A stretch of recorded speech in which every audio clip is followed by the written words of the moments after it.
Wow, 100K.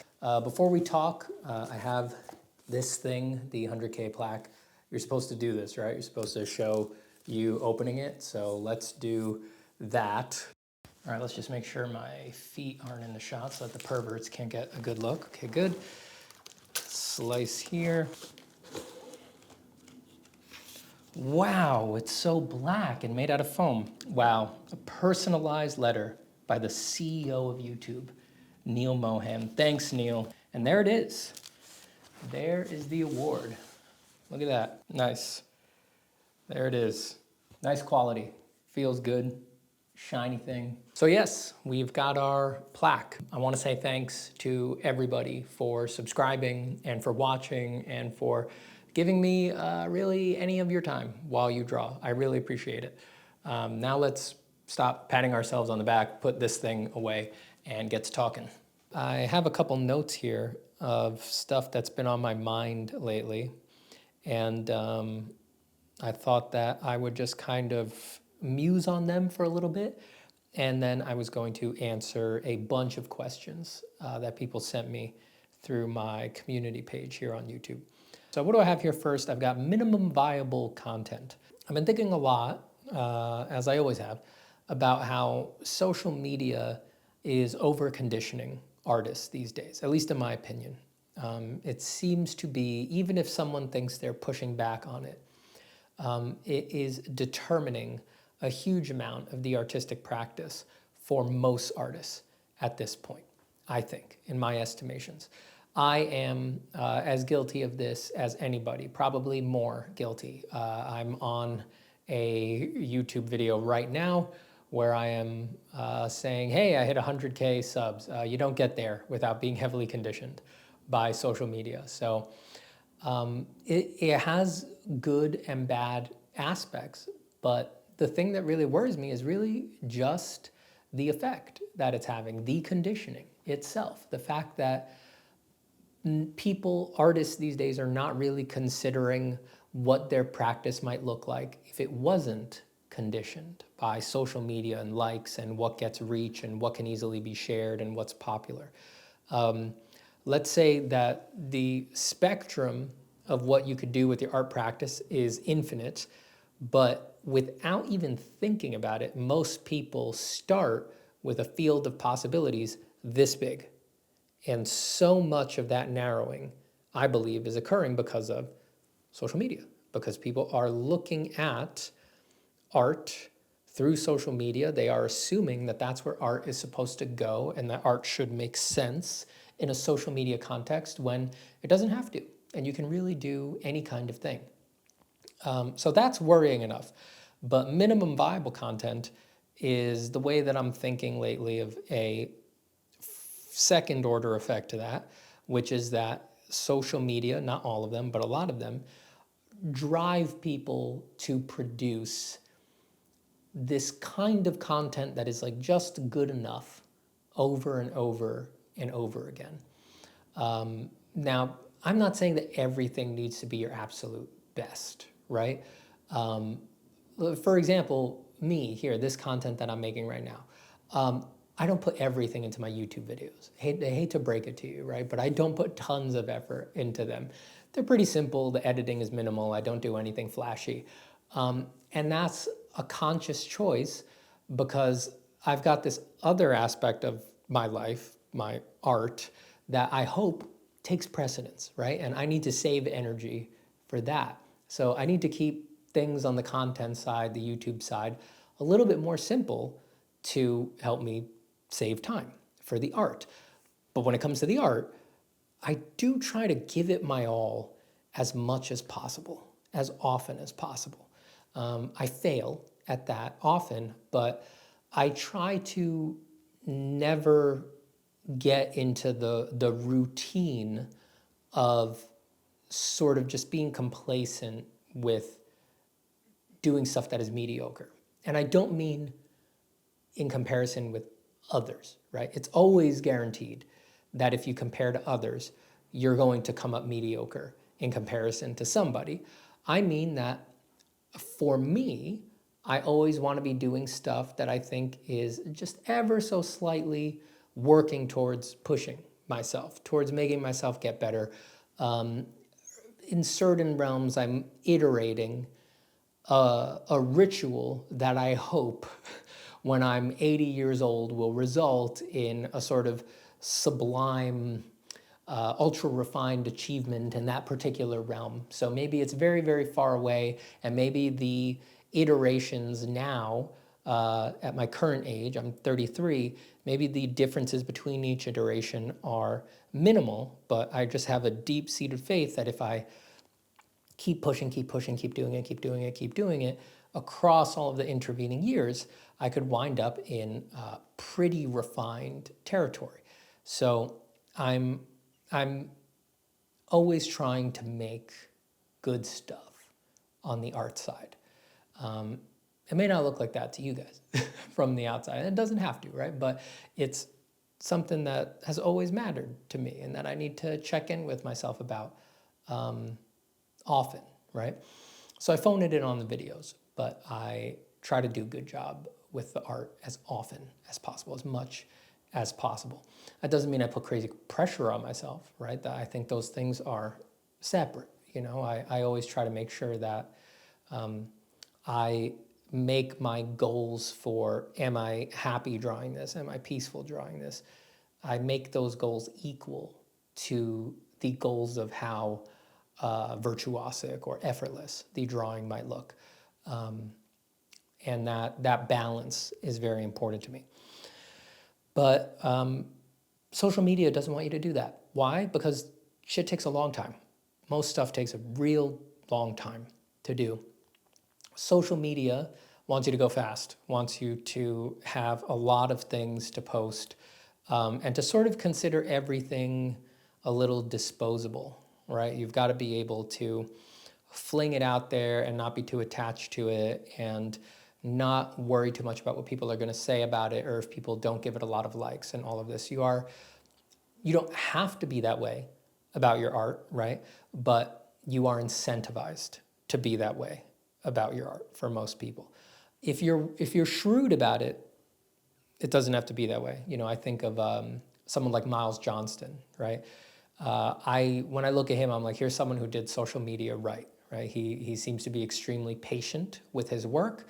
He doesn't do some huge number of pieces a year. He does to me, it seems he's doing the amount of pieces that he feels comfortable with that allows him to achieve high quality.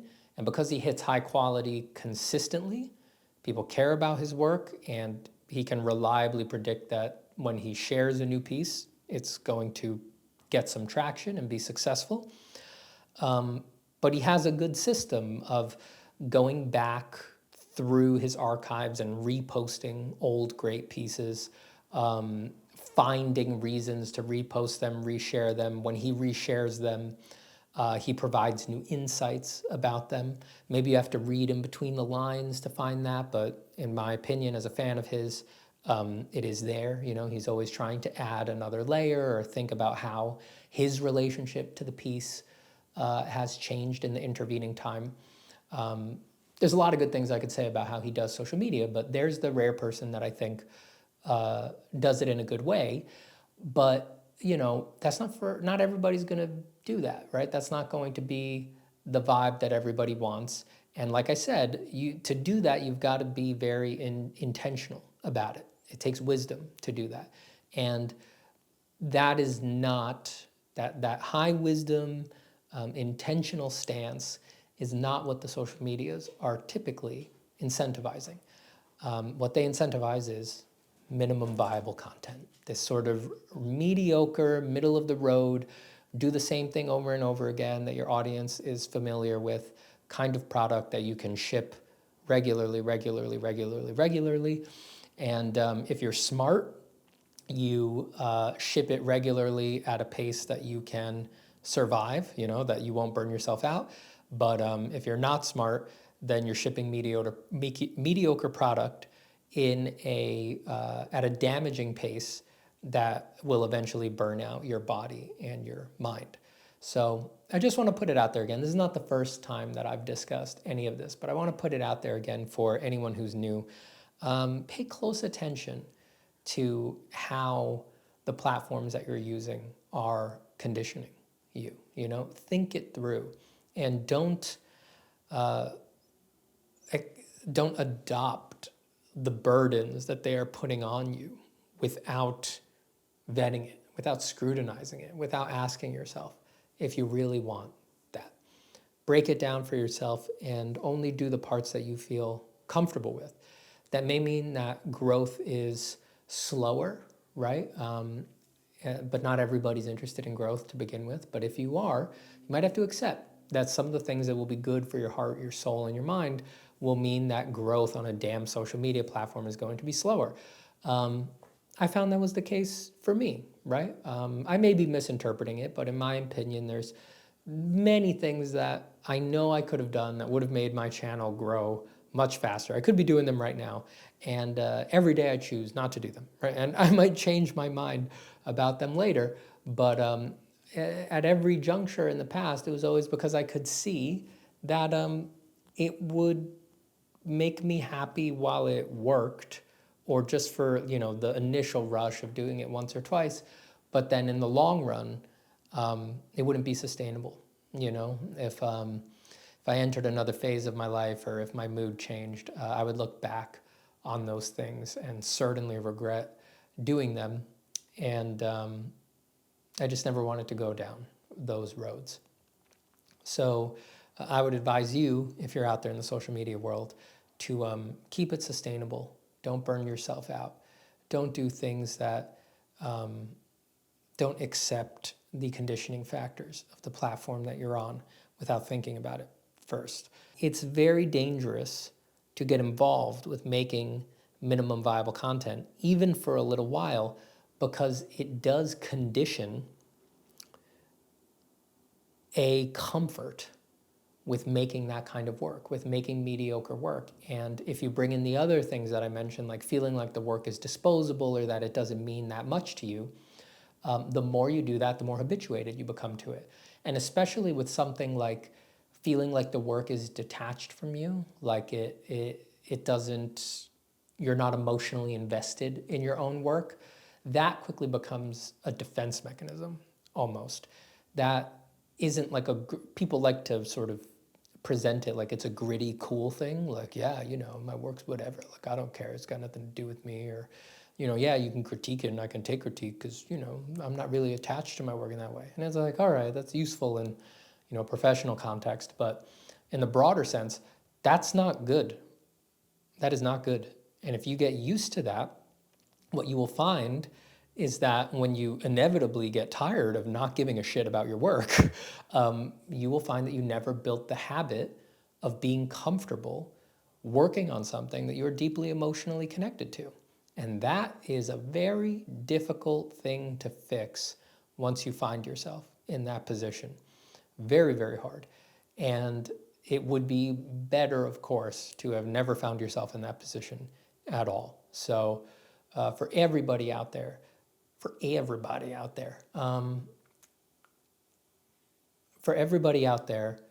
take a look at what you're doing and ask yourself honestly if you are making a lot of minimally viable content. And if you are, find a way to fix it. Rejigger things in your life, turn things around, move some things around to allow you to sink deeper into your work and to get comfortable working on pieces that mean a lot to you. And that can mean a lot of different things, right? That can take so many different shapes and forms. It doesn't mean some sort of pretentious, profound thing, right? I'm a big fan of the pretentious and the profound, but a work can mean a lot to you for any reason. It could be made for someone that you care about. You could care about it because of the team that you're working with. Maybe you're doing it with friends. Like, that's enough to really care about it. And there's a lot of discomfort in tackling those things for a lot of artists a lot of the time. So it can be all sorts of things. You will know in your heart if you are avoiding certain things in your work and if you are using a sort of detachment from your work as a defense mechanism. So don't let it happen. So that leads into the next thing, which is growth versus sharing. I think if you are going to put your work out there on social media or whatever, I think it's healthier for most people to think of sharing instead of growing. If you focus on growth, if you focus on numbers, that is going to probably incentivize every kind of wrong thing in the long run for your art career. There's no denying that once you have 250,000 followers or whatever, that platform itself is very useful. I'm not saying that's not useful. That is intrinsically useful. It's probably good, but it is so rare the person who can navigate to that point without building a lot of bad habits in the process. You know, some people just get lucky. Some people just have something that sparks off and gets them up to those numbers sort of out of nowhere in a way that you can't really replicate, right? Just blessed by the algorithm, right? And that's not to say that they didn't make a great thing that got shared around. They invariably did, but there's a lot of great things out there that never go around, right? It takes, you made a great thing and you also were in the right place at the right time for the algo, or you hit upon something that, you know, a lot of people don't hit on. So the algorithm sort of shares it up as something novel. But if you're not one of those people who gets very lucky, yeah, it's very hard to get up to those numbers without doing a lot of sort of growth-based grind set stuff. And it holds a lot of people back in the long run. It hurts them. Because like I said before, you build those bad habits. Oftentimes you didn't even realize that you were doing it. You didn't even realize they were bad. You know, you don't realize they're bad until you try to get back to fundamentals and do work that is more aligned with yourself. And then you find out all of that stuff that you got so used to doing is now holding you back, and you got to go through the painful effort of rewiring all your habits. So again, better not do that. Better to think in terms of sharing, I think. When you have something to share, when you have something to say, you put it out there. And now a brief update on AI, I guess, is in order. Well, or at least my stance on AI or what's been up. You know, I guess with you guys, I can just be completely honest. I don't need to fake it for you guys. You know, I'm not on someone else's platform here or doing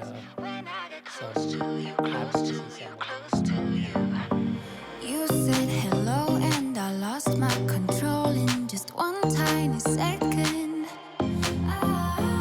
You do to me what I've seen in the movies, but this really happening. My mind explodes. I can feel my bones shaking to the beat of my bleeding heart. An overload. Don't know how this goes, but I'm pretty sure you just made my world stop.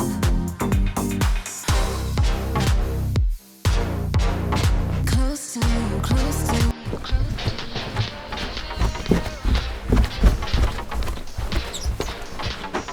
If you're as perfect under the surface, I don't know what I will do.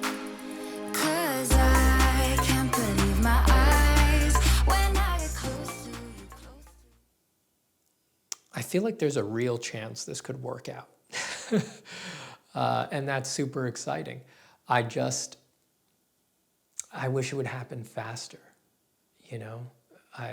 It's like, if it's going to go that way, if it's going to go that good way, I wish that it would happen tonight, right now, so that if that's where it's going to wind up anyway, we don't, in the intervening time, have to see the lost good faith and the lost friendships and the lost connections, and in the process replace it with hostility and toxicity and suffering that probably will not end once things go whatever way they're going to go. You know, it's not like once the decisions are made. And I know it won't be a clean break point, but you get what I mean. Sort of once decisive moves are taken, not basically no one's going to go, all right, well, that's the way that is, you know, like there's going to be momentum, and the bad feeling and the negative affect that is bubbling up right now, I unfortunately expect will sort of continue and keep sliding through. And yeah, people who have been watching this channel for a while probably can tell that that kind of division amongst artists is sort of completely antithetical to what I want out of the world and what I think artists should be doing. But we live in complicated times, right? All right, well, that was a bummer. Let's get off those points and let's do some Q&A. What do you think? Huisiki asks, Husiki.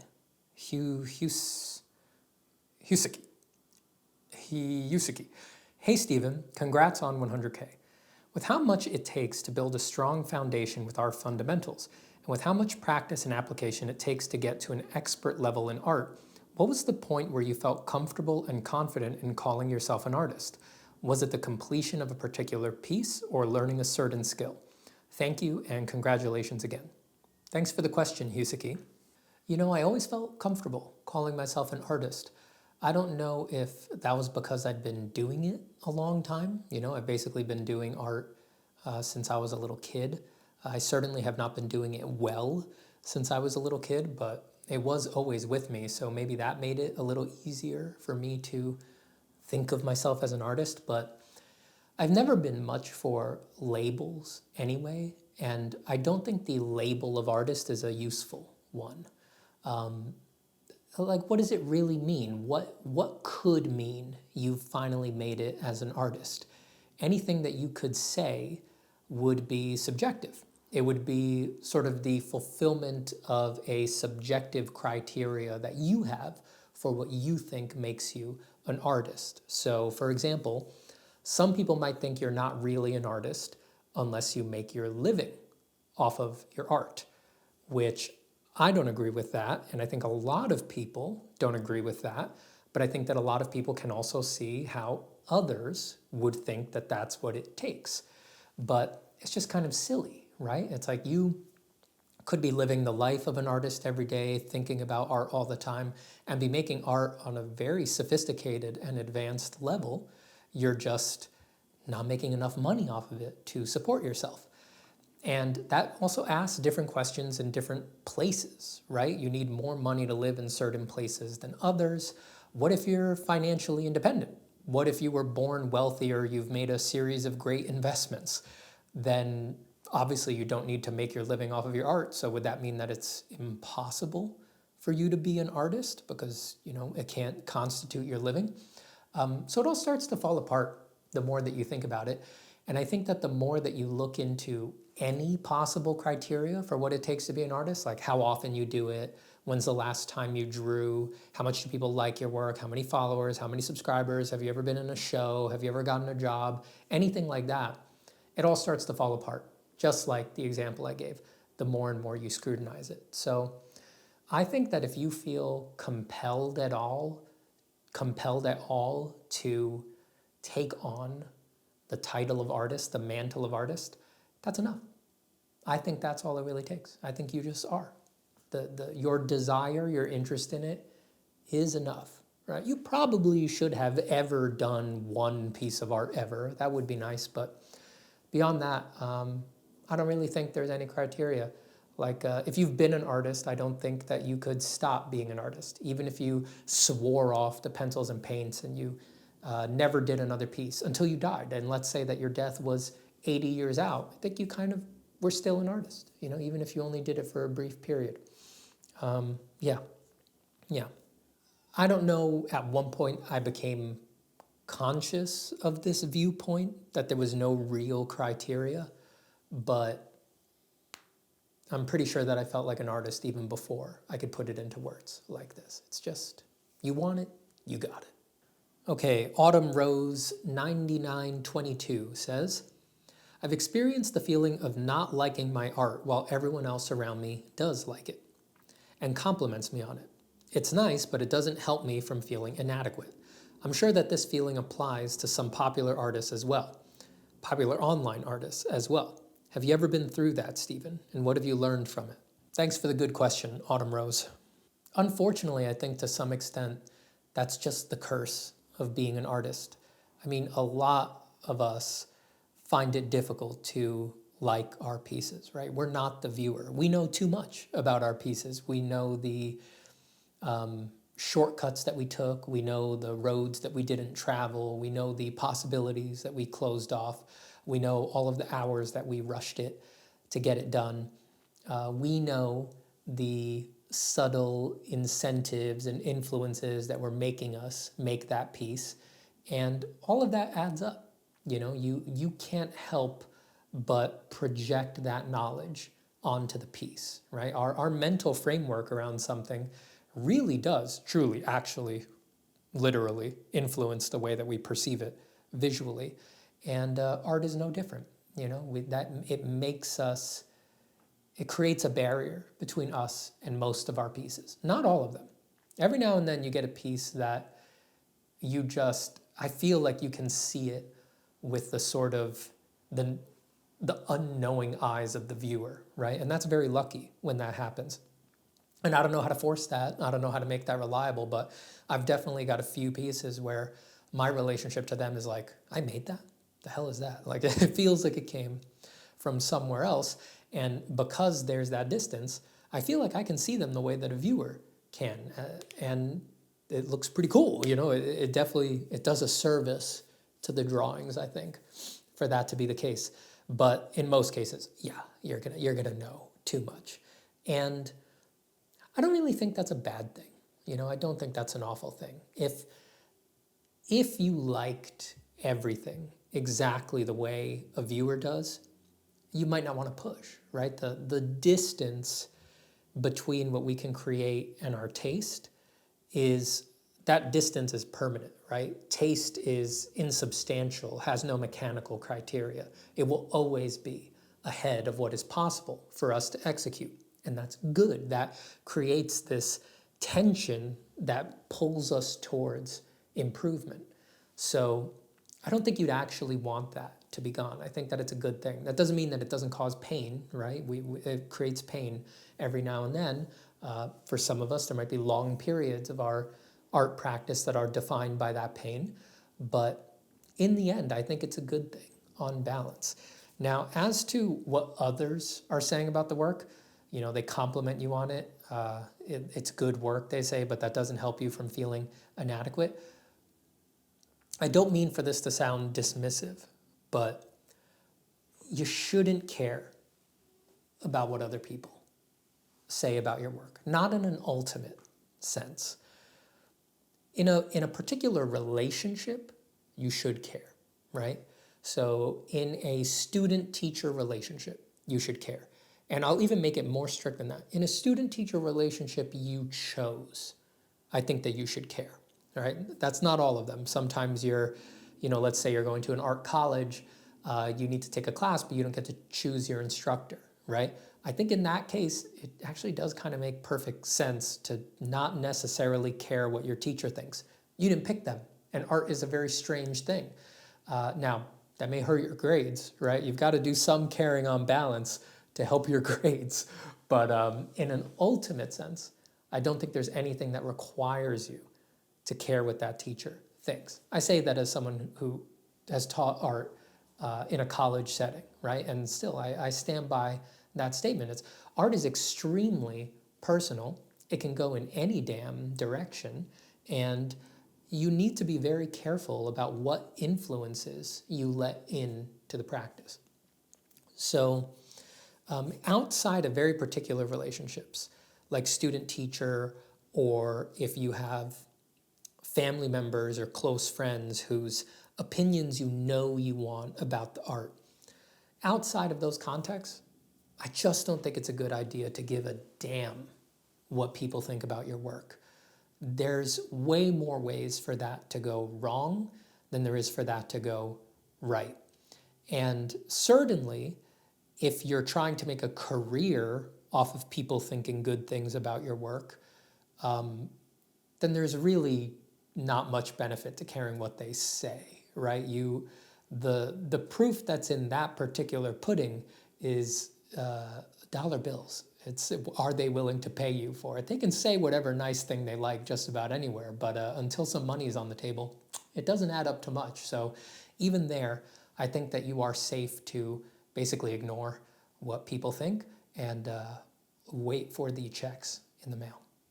Thanks for the question. Okay, Art Dad Draws says, your videos have been instrumental to me picking up art seriously and finding the will to get over myself and improve rapidly. So thanks for being the catalyst. That is awesome. That's great to hear. Thanks so much, Art Dad Draws. My question is, how do I balance my get it done kind of fast style and my spend 80 hours on a painting style? I really love my art when it comes to the latter, but in theory, if I want to work in video games, I'll need the former to get up to scratch. Thanks, Steven. Okay, great question. One of my hobby horses, I think, one that I like to talk about a lot, and that I certainly had a lot of personal experience with. I think that the distinction that's being made here between the get it done kind of fast style and the spend 80 hours on a painting style, I think that distinction is probably illusory, and even if it isn't, I don't think it's a useful way to think. So I think that the best way, I want to be careful here because I know people they take this stuff seriously when you say it online and they'll go do it. So I just want to go slow here and be careful. I really think the best way to get faster at drawing is to do slow drawings. Now I need to explain that, right? Okay, first off, what does it mean to draw faster? What do you think that get it done quick style is? Now, apart from big stylistic differences, right? I want to talk about mechanically the way that you actually draw. It doesn't make sense to me that it would actually be useful to physically speed up how fast you draw. I'm not sure what that means, right? Like, a good line is a good line, and it doesn't matter, or it couldn't possibly help you get to a good line to do it twice as fast and twice as careless, right? And a bunch of bad lines, the sum of them is very unlikely to come up to something beautiful, right? Like a beautiful whole is built on beautiful parts. So it seems like a very bad idea to me to just rush your lines, to rush your painting, to not give yourself time to think. Now it's understandable why you would want to rush, right? Because art takes a long time. But let's ask ourselves, what actually makes art last a long time? What makes it take a long time? Is it really the split-second difference between doing a slow line and a fast line that accounts for the hundreds of lost hours in art? I don't think so. I don't think that they add up to that much.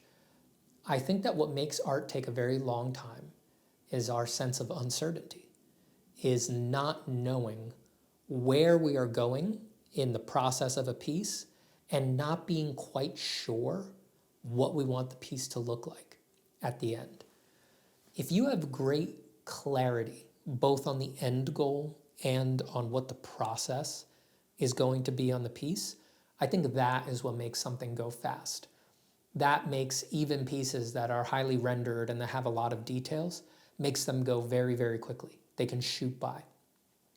So how do you gain that clarity on the process and the final image? I hate to say it, but the only thing that I've ever seen do it for people is carefully constructing finished pieces that take a long time. is going slow. The only way to cement in your head what a finished piece looks like for you is to finish them. Sucks. That sucks, right? Unfortunately, that is the case. And as someone who has had to finish things, and anyone who has had to push through those last 30, 40, 50 hours that it takes to finish something, we all know it sucks. It hurts. It's not easy. It's a painful process.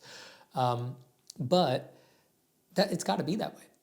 It's got to be that way, because somebody else's finish is not your finish. It is very rare to encounter artists who produce identical finishes, right? Indeed, if we want that to happen, it almost never happens accidentally. The artists need to coordinate on how to do that. You know, they have to work as a team, or they have to have one person take the very, very final pass in order to unify everything. It's actually an extremely difficult thing to do. So somebody else's finish is not going to look like your finish. You need to discover your finish, and that requires looking at it. You need to see it, right? You can't just have it be this amorphous thing in your head that you've never seen before. You don't really know what that is, right? You need to get it down to the concrete, and you need to see your finished images. And as to the clarity on the process part of making your pictures, same thing. You need to go through the process, and you need to go through not just the early part of the process. You need to spend an appreciable number of hours in the later half of your process. It's easy to get tons of mileage with the beginning of your process by definition, right? You're practicing the first 20 minutes with most of the drawings that you're going to do. That's just not a lot of time. But you're going to spend less time past the 50-hour mark, so you've got to make it a priority to get there and to dump hours into it. I wish I had better news for you, but that just seems to be the case for sure to me. If you spend a good amount of time in that latter half of the process and in the finish, you will gain clarity on what you're heading towards and what you need to do at each step when you get there.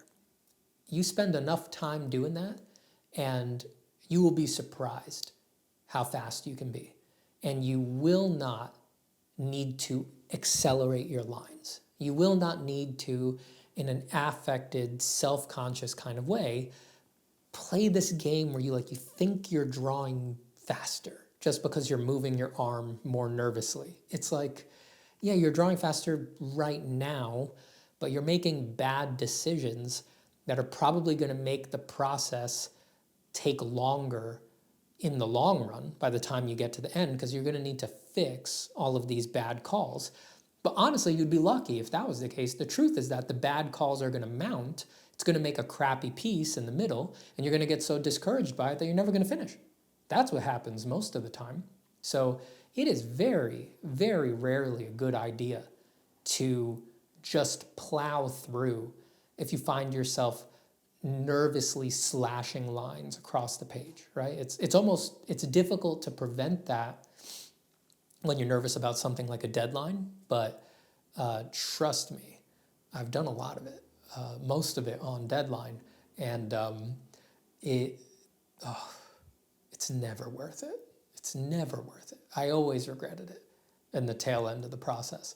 I either had to ship mediocre work. It happens to everybody, you got to do it. Well, you don't have to do it if you're incredibly wise from the beginning, but most of us aren't incredibly wise from the beginning. You need to learn your lessons. So yeah, I either had to ship mediocre work, or I had to invest extra, and by extra I mean unpaid, hours fixing the mistakes that wouldn't have been there if I had not anxiously rushed through the piece. And just to make a quick detour into, if you have two very different styles and you consider one to be your fast style and one to be your slow style, the distinction here that is usually that you may have a style where it's more graphic and the slower style is more rendered or has more details. There's plenty of other ways to create this distinction between your fast style and your slow style. But yeah, some artists do have multiple styles that they genuinely love and they like working in them. But I want to point out that the idea that your graphic style is by its nature fast, I think is an assumption that if you investigate it, will reveal that you are actually holding your graphic style back. I think that subconsciously you are binning it, you are categorizing it as this faster way to work so that it maintains its place as a fast way to work, which is useful to you right now. But if you're very honest and you look at some of the best graphic work ever done, you could spend just as long on the graphic work. You could spend 100 hours on a graphic piece. You're just not turning any form. But that doesn't mean that you couldn't spend 100 thoughtful hours designing the shapes, designing the interactions between them, doing all of the value hierarchy between the different shapes. God help you if you're using color, creating all of the color harmonies possible, ever so subtly, like a little bit more yellow, a little bit more green, with a little bit of blue, and this one, like you can easily spend 100 hours doing that. Now, not everyone has the temperament to spend that long doing those particular parts of the process, right? Me, for example, I don't think I can, right? If I'm tuning dials on color wheels, I get very bored and I fall asleep. But you don't know if you're that kind of artist until you've tried it, right? So I would not be so quick to know for sure, or to tell yourself that you know for sure that that's your fast style. It's like, have you ever tried doing it incredibly slowly and incredibly thoughtfully? It might be worth investigating. All right, thanks again for the question, Art Dad Draws. I appreciate it. Okay, user Yvashik703. Outside of the time you spend physically working on art, do you find yourself focusing on visualizing artistic elements, process, ideas, like sort of as a form of meditation? I ask this because I've noticed that this mental visualization is a bigger part of my life in art and music than I'd previously understood. It's like I've always got an internal mental studio running 24/7 with the visuals and sounds. I recently had a conversation with my mom, a talented landscape artist, who said that she is inspired by what she looks at, but doesn't really experience much inner visualization. Amazing how people can have such varied approaches to art/creativity. Thank you, user. Very interesting topic to bring up.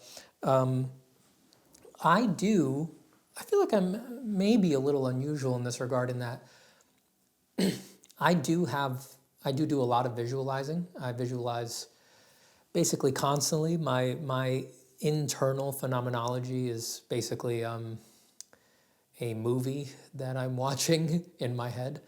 If I'm worrying about something that's coming up in the future, for example, I am seeing it play out like a movie. And I see people, I don't just hear, like, if I'm worried about what someone might say, I'm not just hearing their voice in my head, I'm seeing them say it. Like I'm seeing their face, they're mouthing the words, they're in an environment, things like that.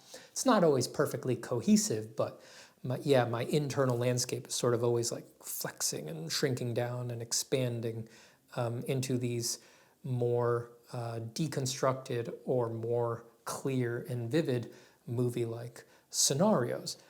And they are vivid, they're very vivid. But when I draw, I rarely access that, if ever. I do not usually. I've played around with it before, and sometimes a particular problem really demands it, but I don't usually visualize what I'm sketching. I don't sit and like imagine it first and then try to trace it out of my mind. I don't really know what that would mean anyway. Sometimes if I'm having a very particular problem in a picture, like I'm not getting a nice light shape or something like that, I will consciously, actively try to imagine it very vividly in my head and sort of do like quick variations in my mind, like what if it's shaped like this, what if it's shaped like that, what if it's shaped like this. But I've got to say that's quite rare. I don't do it a lot. And well, I haven't thought much about why there's this distinction between how I think about my life day to day and how I do my work. But when I have thought about it, I guess I find I don't really care to some extent, because I see the fact that my brain thinks that way as sort of like proof that it's always doing it. And it quickly becomes like a chicken and an egg situation for me. Like, why do I need to visualize what I'm going to do before I draw it? I mean, both are coming from within, right? So if my mind, my body, everything about me is capable of visualizing something to that degree of fidelity, it just knows how to do that. So why add the extra step instead of just going straight to constructing the parallel recreation of that on the paper, you know?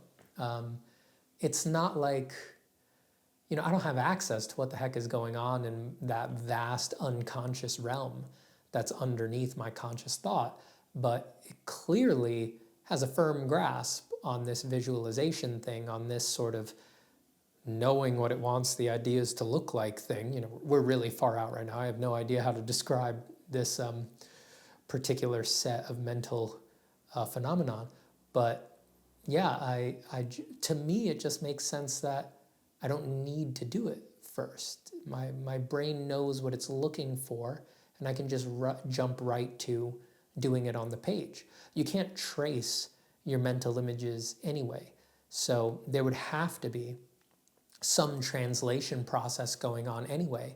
So just go straight to the paper and react to what goes down on the page and fix the things that are there. Yeah, I have always found that if I tried to self-consciously over-involve my ghost visual system that creates those mental images in the drawing process, it has never benefited me. It has always become like a distraction and taken me out of peaceful flow. Yeah. Great question. Super interesting stuff. Thank you so much. User UV664730 Kehoe Art asks, how do you balance the time with studies and personal art? I feel as if I get stuck just studying nonstop for very long periods and forget to make anything for myself. Classic question. And the classic response that I give is try to split it 50-50. Spend half your time studying and half your time being creative. That is to say, doing stuff for yourself. If you base your studies on things that are going on in your creative pieces, then you can sort of dovetail them into and out of each other. I do also want to point out that the 50-50 is not necessarily an ideal. You know, these are just abstract numbers we're picking, right? I say 50-50. That's what I tend to say because that already is hard enough for most people. If you ask most artists to split their time like that, it's still like a conscious struggle to pull that off, you know, especially people who are on the studying problem side of things. They keep backsliding back to 90% of their time spent studying or more. The ideal might be different for you. The ideal might be 90% doing your own stuff and only 10% studying. You can go pretty far just doing your own stuff, I'll be honest. Yeah. It might be just do your own stuff always and forget studying. I personally consider that also to be a problem state, but it's the better problem to have, no doubt. Spend as much time as possible being creative. It only makes the studies pay off more anyway because you're more certain about what you actually want from your art because you spent a lot of time with your art. Yeah. Thanks for the question, Keho. Okay, Eduardo Cavalcante 516 has a question that's going to be relevant to a lot of people. Hello, Stephen. By watching your videos, I've been able to get more fun out of the drawing process, and the process now feels really smooth. Thank you for that, by the way. But whenever I'm doing a commission, the mindset changes. I get more methodical automatically. I don't take risks and only think about the expectations of the client and the final product, to the point that the me doing personal work and the me doing the commission are two different people. As a result, the work most of the time feels boring and slow. Does that happen to you with your professional work? Any advice on how to be more daring and carefree on professional work? Okay, so first off, I want to say that there's nothing wrong with what you're going through. Like, to a certain extent, it's good. It's a good thing. And for a lot of clients, it might be what they want, right? I talk a lot about freedom and being happy and following your joy in art, but I do say this too often, but sometimes it can be lost. It's like, once money is in the equation, you are providing a service, right? It is a little bit different, and you want to make the client happy, right? You're taking their money, so you do want to. Well, I was about to say put their preferences first, but it depends on the relationship. It depends on what they actually want from the relationship. Different clients want different things. Some clients have a very clear vision of what they want, and they just want you to do it, right? In which case, the sort of methodical and expectations-focused version of you, right? This other you that acts different, that sort of experiences art differently, it makes sense for them to take over at that point. But other clients aren't very sure what they want out of a project, what kinds of visuals they want. And they are coming to you because they want you to lead them, right? They want your expertise. They want you to show them what a good picture could be in this realm. In that case, yeah, you do want to be more open to cutting loose and experimenting and being a little crazy.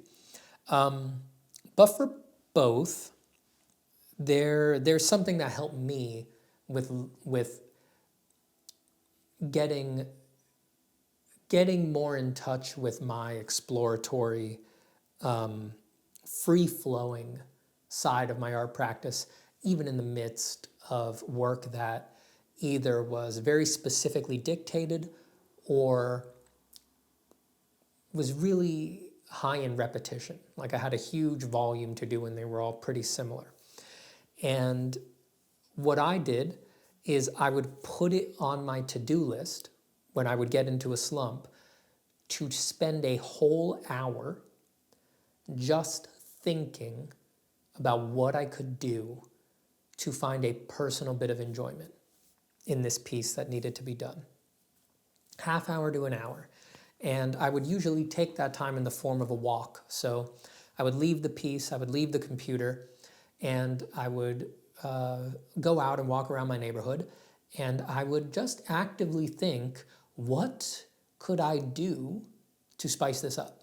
And sometimes that was things like putting in an unnecessary challenge into the piece, like something really hard to draw, like very specific bicycles or like a geometric lattice work or something like that. Putting in a specifically challenging, difficult thing to draw to raise my hackles and be like, all right, well, you want to pull this off, right? If you're going to put it in, it can't be ugly, so do it good, right? Like, give myself a little challenge like that.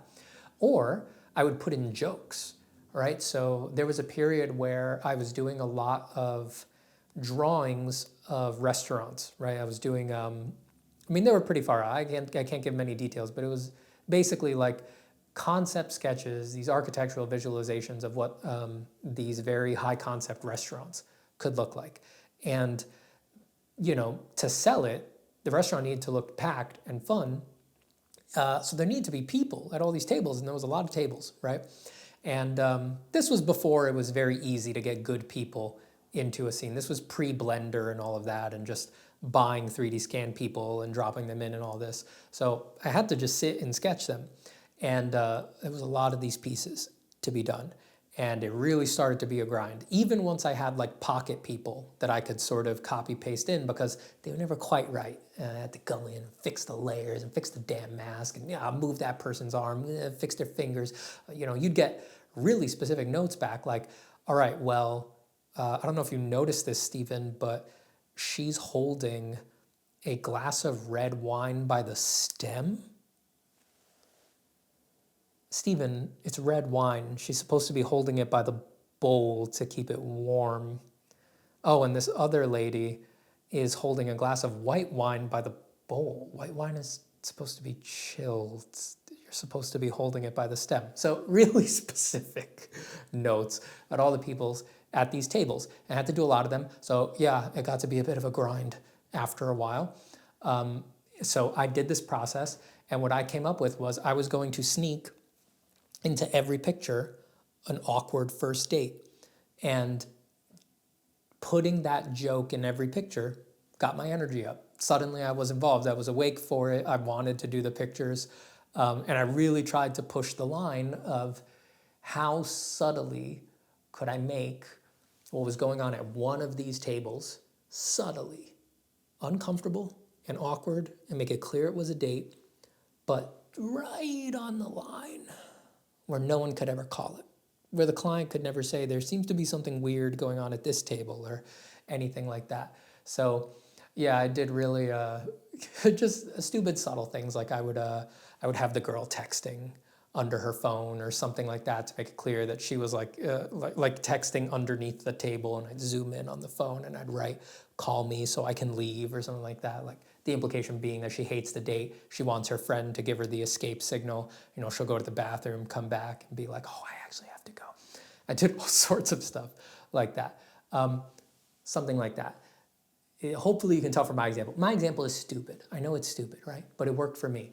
The point I'm trying to make is you need to get creative about it. You're an artist, ain't you? You're not afraid of being creative, are you? So be creative about what you can find that you can sneak into these pictures to get your hackles up, right? Don't do anything that's gonna, botch the picture, right? Like you've got to know how to ride the line. If you're sneaking penises in there or something like that, then you've got to expect that that's going to come back and bite you in the ass before very long. Don't do anything like that, unless your client's cool with it. But yeah, you got to ride the line. You got to make it personal. It's got to be for you, and get creative about it. That's what's always worked for me. Yeah, thank you for the question, Eduardo. Sage of the Forest 7 asks, "Hello. First, I'd like to thank you for fighting for artists and for your videos." No problem, baby. "You are a big inspiration for all of us. My question is, how do you achieve being focused while drawing for hours? Are there any exercises that can help build focus up?" That's a tough one, Sage of the Forest, because focus is, I believe, based a lot on relaxation. If you're forcing it, I feel like that actually makes it more likely that you'll lose focus, that your focus will blink in and out.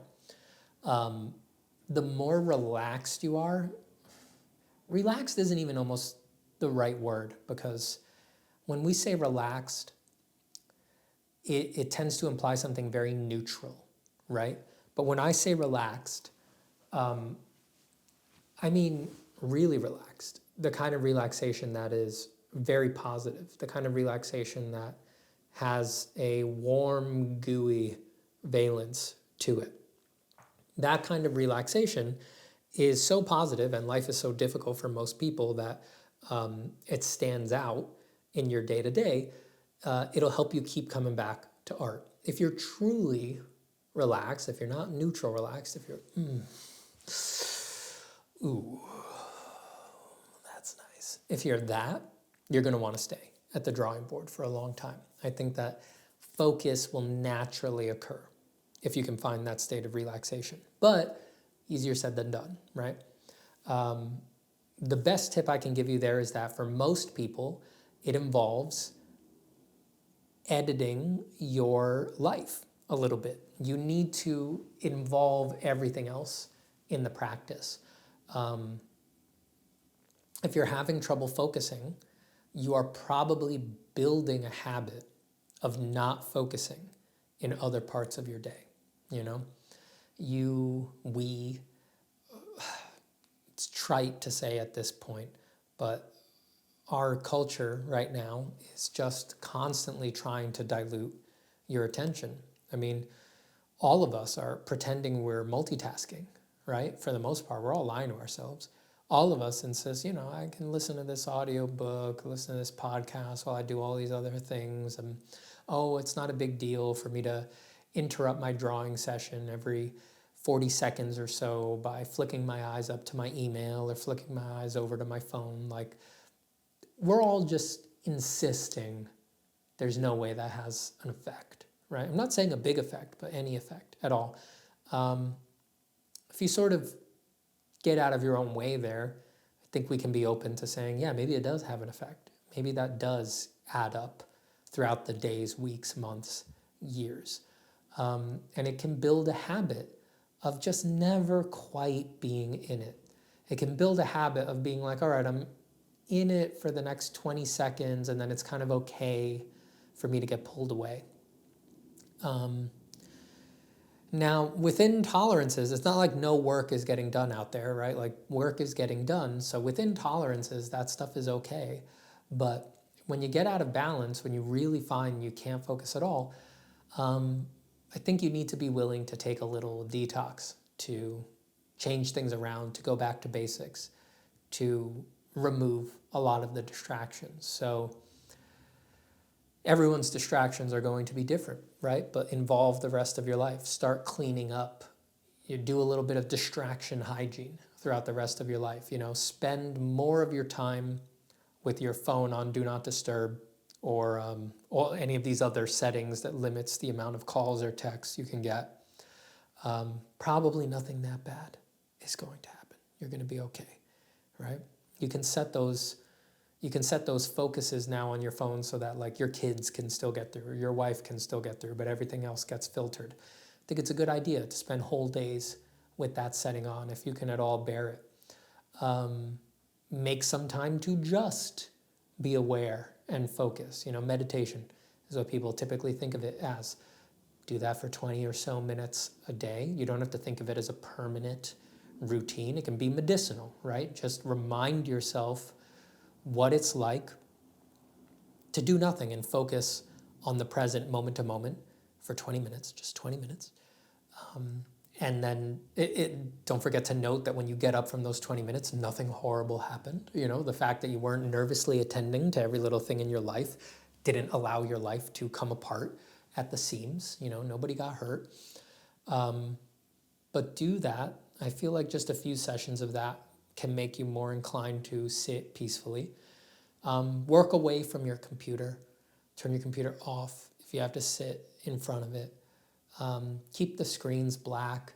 If you spend a lot of time futzing with your playlist while you draw, just draw without music for a while. Again, it's not forever. Just do it for a bit, right? Just close these things off medicinally for a while you reconnect with what it's like to just draw.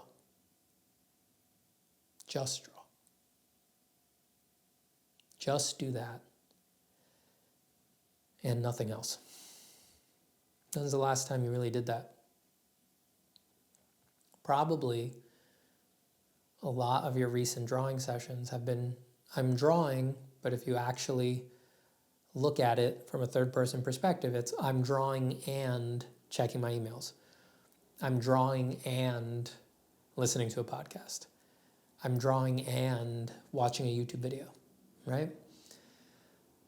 Our brains don't actually multitask. They flick a single point of attention very quickly between different stimuli. That's all our attentional system can do.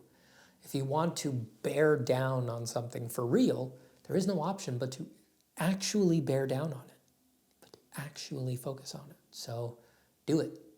Do it. Again, it doesn't have to be forever. You don't have to make it some monkish thing, right, for the rest of your life. It could be medicinal. A few days, a week, month. And I think that it does build a momentum for focus that lasts for a while, and then you can bring back some of the other things. I'm not telling anybody to not listen to music or not listen to podcasts when they work. I do it. And everybody does, I think. And That's one of the joys of being an artist, right? I think it would be a shame to never let yourself jive out to music or to listen to an interesting book or an interesting conversation while you're making art. It's one of the pleasures of being an artist. It's one of the pleasures of having your own schedule, of working on your own, of having your own little studio space where you can sort of do whatever you want. I don't think that's a good thing to close off from. But again, sometimes you get out of balance. You just gotta tweak the screws a little bit. So look at the rest of your life, see where you are building a habit of short spurts of attention throughout your day outside of art, and start messing with those. Start jostling those a bit and tweaking them and closing them down, opening them back up. Start experimenting with that and see what that does. Thanks for the question. Okay, here's a question from user Kazeitwu8Yuku8Ku. I used to be so hopeful about my future in drawing. I always found new things to draw, new poses, new faces. But now I feel like all I draw is just repetitions of what I drew before. Same poses, same styles, and my characters look bland. I used to draw daily, but now it's just a once-in-a-month thing. I feel like I've used up my joyness about art. Is there a way out? Can I regain my old interest? I kind of feel bad that I read that one in a stupid voice just because I got caught up on my own horseshit. But because that's a pretty serious question. It's no laughing matter. In all seriousness, that sucks. I've been there. It sucks. But I've been there and I'm out. These things come and go, right? That's the main thing that I would ask you to remember here. This could just be a phase, right? It most likely is just a phase. If you've had a lot of passion for art before, it is almost guaranteed that it can come back. It is possible that incentive structures changed. It is actually possible that you did literally just get bored with what you were doing. Just think about it. I mean, let's say you draw barbarians. You started drawing barbarians because you were like, I want to see some cool barbarians, right? The part of your mind that is an art viewer said, let's see some barbarians. And you're like, oh, I actually think I could provide some barbarians. And then you provided, and you provided, and you provided, and you provided. And now the part of your brain that is an art viewer is just like, I've seen enough barbarians. You know, that can happen. There's nothing weird or mysterious about that. So you may be right that you just need to kind of do something new, right? If you think you're repeating characters and styles and poses, you probably are repeating characters and styles and poses. Brute fact, fix it. Do something different. Do different characters, do different styles, do different poses. Now, easier said than done, right? Because you probably have already thought of that, but then you're like, all right, how do I pick what to do next or what to move towards? You need to potentiate the subconscious. That's how I always think of it. You need to get inspired, right? So go out and consume for a while, consume and hope that it produces a desire to produce, to create instead. Don't consume willy-nilly. Don't consume numbly. Go watch a movie, and I know this is going to come off pretentious, right? But watch something that challenges you. Watch something that is maybe not usually what you would watch. Watch something that is weird or indie or not in a genre that you usually like. Do the same thing with TV shows. And it's not about any of those being better, right? Like silent French cinema is not intrinsically better than other genres.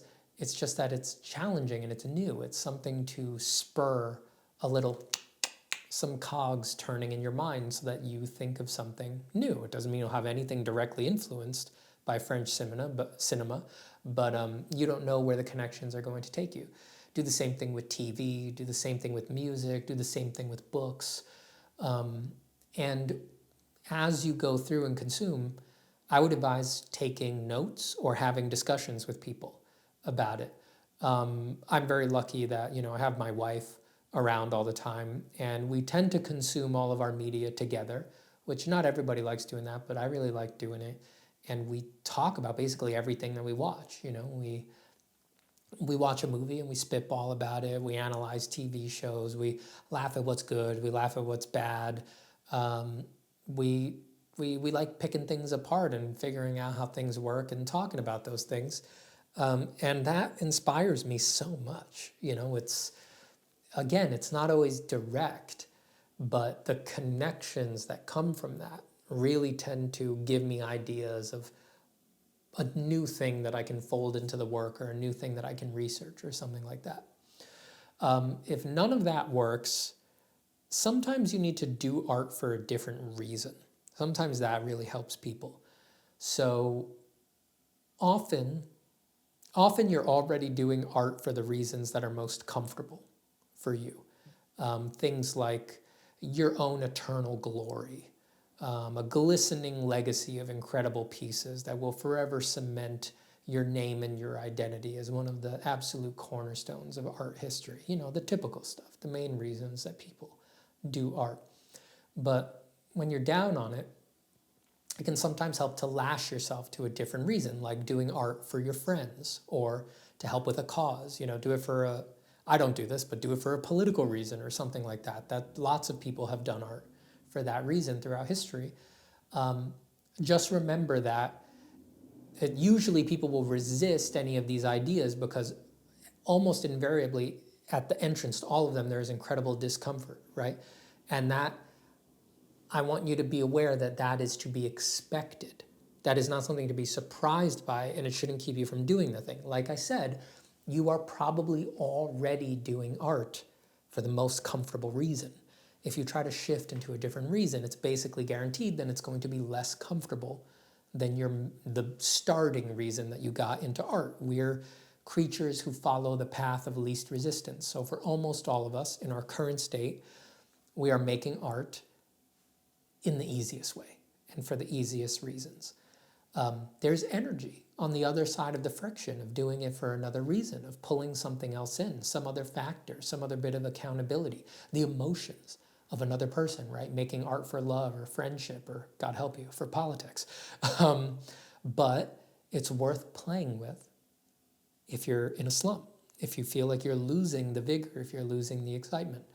I've always found that when I'm really down and out, starting a project with my friends so that I can feel like I'm making the art kind of for them and not just for myself, always helps, always makes it a lot easier.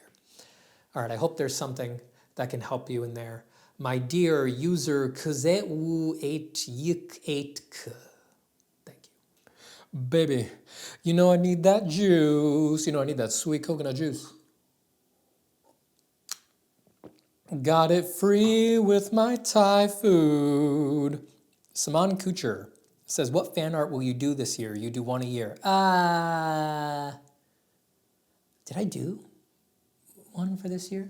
Yeah, I don't think I did. Wait, did I? I feel like I did something. I don't know. I haven't thought. It would probably be Elden Ring, I think. Maybe do a drawing of one of my Elden Ring characters, or maybe a friend's Elden Ring character or something like that. I've got 3 now. I've got a spellcaster, I've got a dexterity build, and I've got a straight strength build. So maybe one of those. I don't know. Besides that, I don't know. What am I a fan of this year? We're coming near the end of the year this year. What was the best stuff? Yeah, I don't know. Maybe I'll do a Steven's favorite art-related stuffs reviews of things for 2023 or something like that. Go through the games that I thought looked best, movies that I thought looked best. Not by a subjective measure, not like my personal opinion, but my objective analysis of what I know is the best looking stuff. And if you don't agree, well, I'm really not surprised because you have shit taste and you're uneducated in art. I went to college for it. So obviously, I know more about it than you do. To say otherwise would be asinine. Why wouldn't that be the case?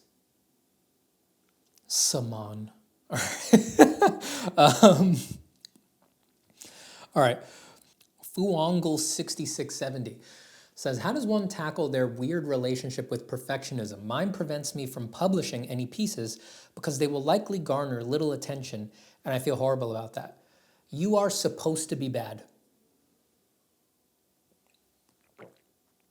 I don't know how to put it any other nice kind of a way. I guess in a sense it is nice. It's like you're worried about the wrong thing. You're supposed to suck. You're a beginner, right? Even if you're an intermediate, you're supposed to suck. You know what it really is? You know what it really is? It's that if you suck, you're supposed to suck. There's nothing wrong with it. You just need more time. You just need more practice. The thing with perfectionism is that we get this ass backwards assumption that for some reason we're supposed to make good stuff from the start. Why would that be exactly? Forget why that would be. Why would that be possible? It doesn't make any sense. That's not the way things work, right? You are too used to looking at the best stuff in the world, right? Your taste has completely outmatched your abilities. And that makes perfect sense because everybody watching this video, everybody likes the top 1% best stuff in the world, and almost nobody in this audience is a fan of mediocre stuff, right? So all of us are skewed towards the best of the best. So our taste completely outstrips what we're capable of, and we judge ourselves as if that isn't true, and that screws us. You really should do everything that you can to remember at all times that oh,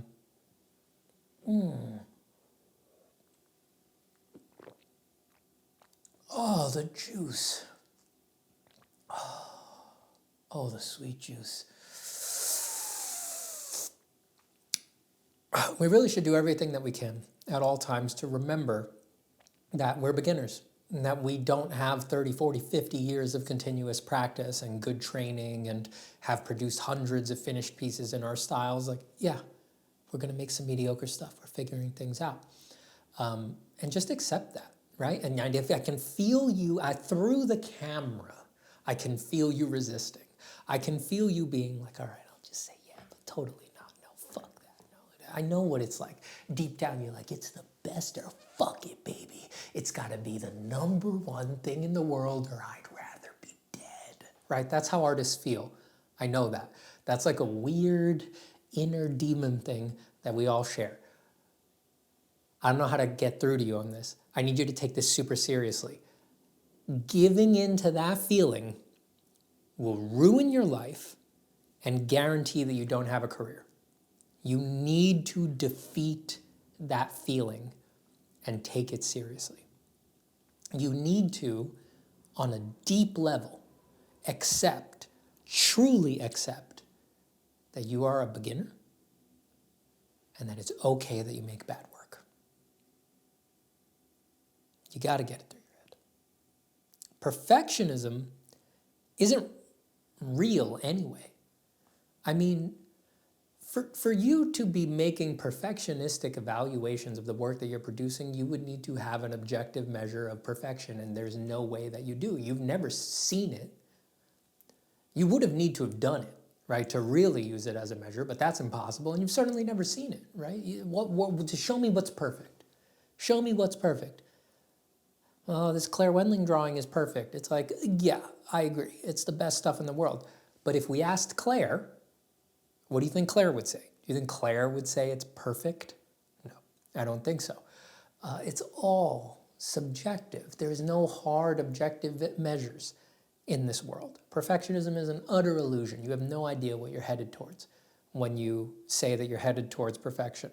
It's just a backwards notion that I think can be abandoned completely and immediately and spontaneously. Just drop it. You don't need it. Ariella2658 says, how are you and your wife doing these days? My wife is at her wit's end with me. I mean, she can't say. I wasn't serious. I was doing it because I knew you were there. My Chemical Romance asks, how can I have new ideas that I like? Personally, I feel like there's something blocking my mind from having original ideas with my art or stories that I want to make. I have little ideas that pop up sometimes, but when I get on to actually drawing it out, I realize it's something I've seen before, or I think the idea is too uninteresting. By the way, your speech at TEDx Berkeley was really amazing. Thank you. No, thank you, My Chemical Romance. Well, you've got to remember that everything has kind of been done before. Or, well, let's not say everything, but most stuff has been done before. And any bad idea or mediocre idea can be done well. You know, if you put your own spin on it, if you really push it, if you refine it very carefully, if you find a subtle but original angle on it, even very well-trod territory can be reinvigorated with simple little changes. I mean, think about how many of your favorite paintings probably squarely align with the same handful of genre devices, right? Like, if we're going to qualify all paintings of pretty girls as the same thing, you'd only need 5, right? But so much of art history is paintings of pretty girls. So it's easy to see that from the outside, right?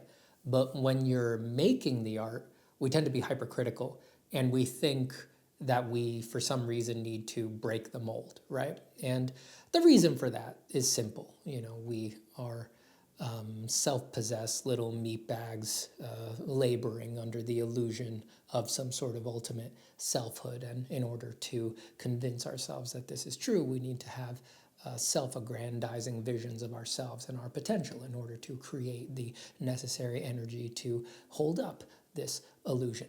But of course, none of that is true, and you are a disassociated and utterly grabastic collection of chemicals. I'm just kidding. I don't actually feel that way. I'm not going to go down the nihilistic scientist route with you, even as a joke.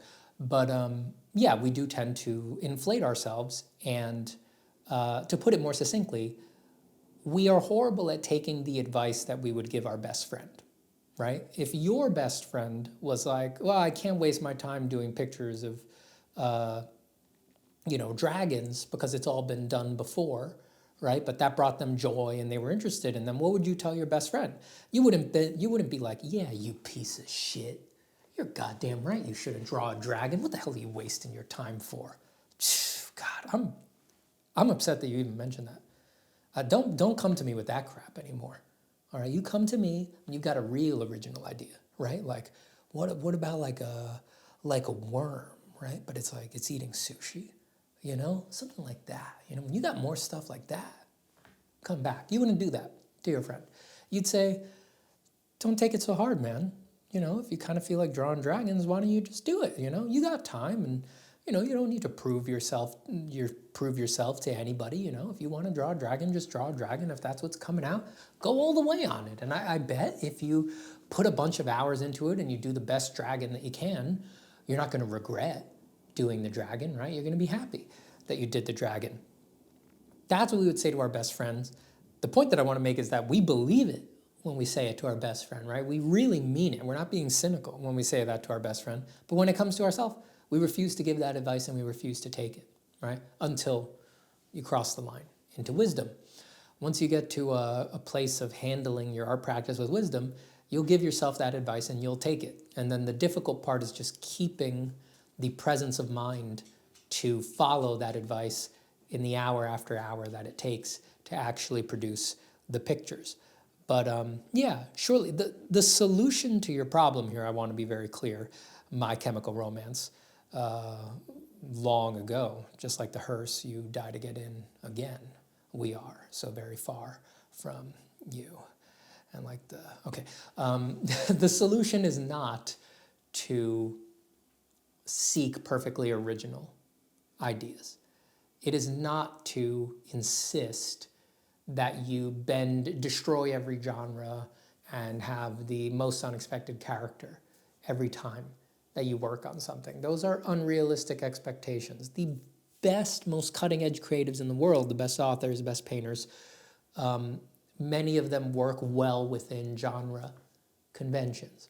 So the solution is not to reinvent the wheel here. The solution is to lightly adjust your inner relationship to your expectations for your work and what it's supposed to be in your work. Thanks again for the question.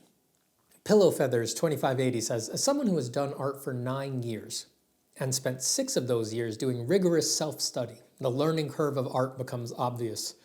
Do you have any advice for intermediate artists who have developed their fundamental skills but still want to know more?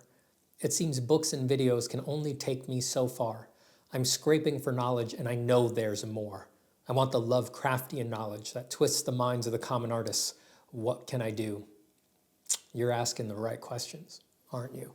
So you've been at it for a long time, 9 years, 6 of them in deep self-study. You've got the humble and honest ability to say that you're an intermediate, and you see that there are horizons out there beyond that you are sort of structureless, pathless, that there's no direct way to them. Your eye's on the right ball. And the question indeed is, how do you navigate that realm? Okay, now this is tricky stuff to talk about, because in order to give advice about this, I have to deign to say that I have surpassed the intermediate level, and that I am in advanced territory.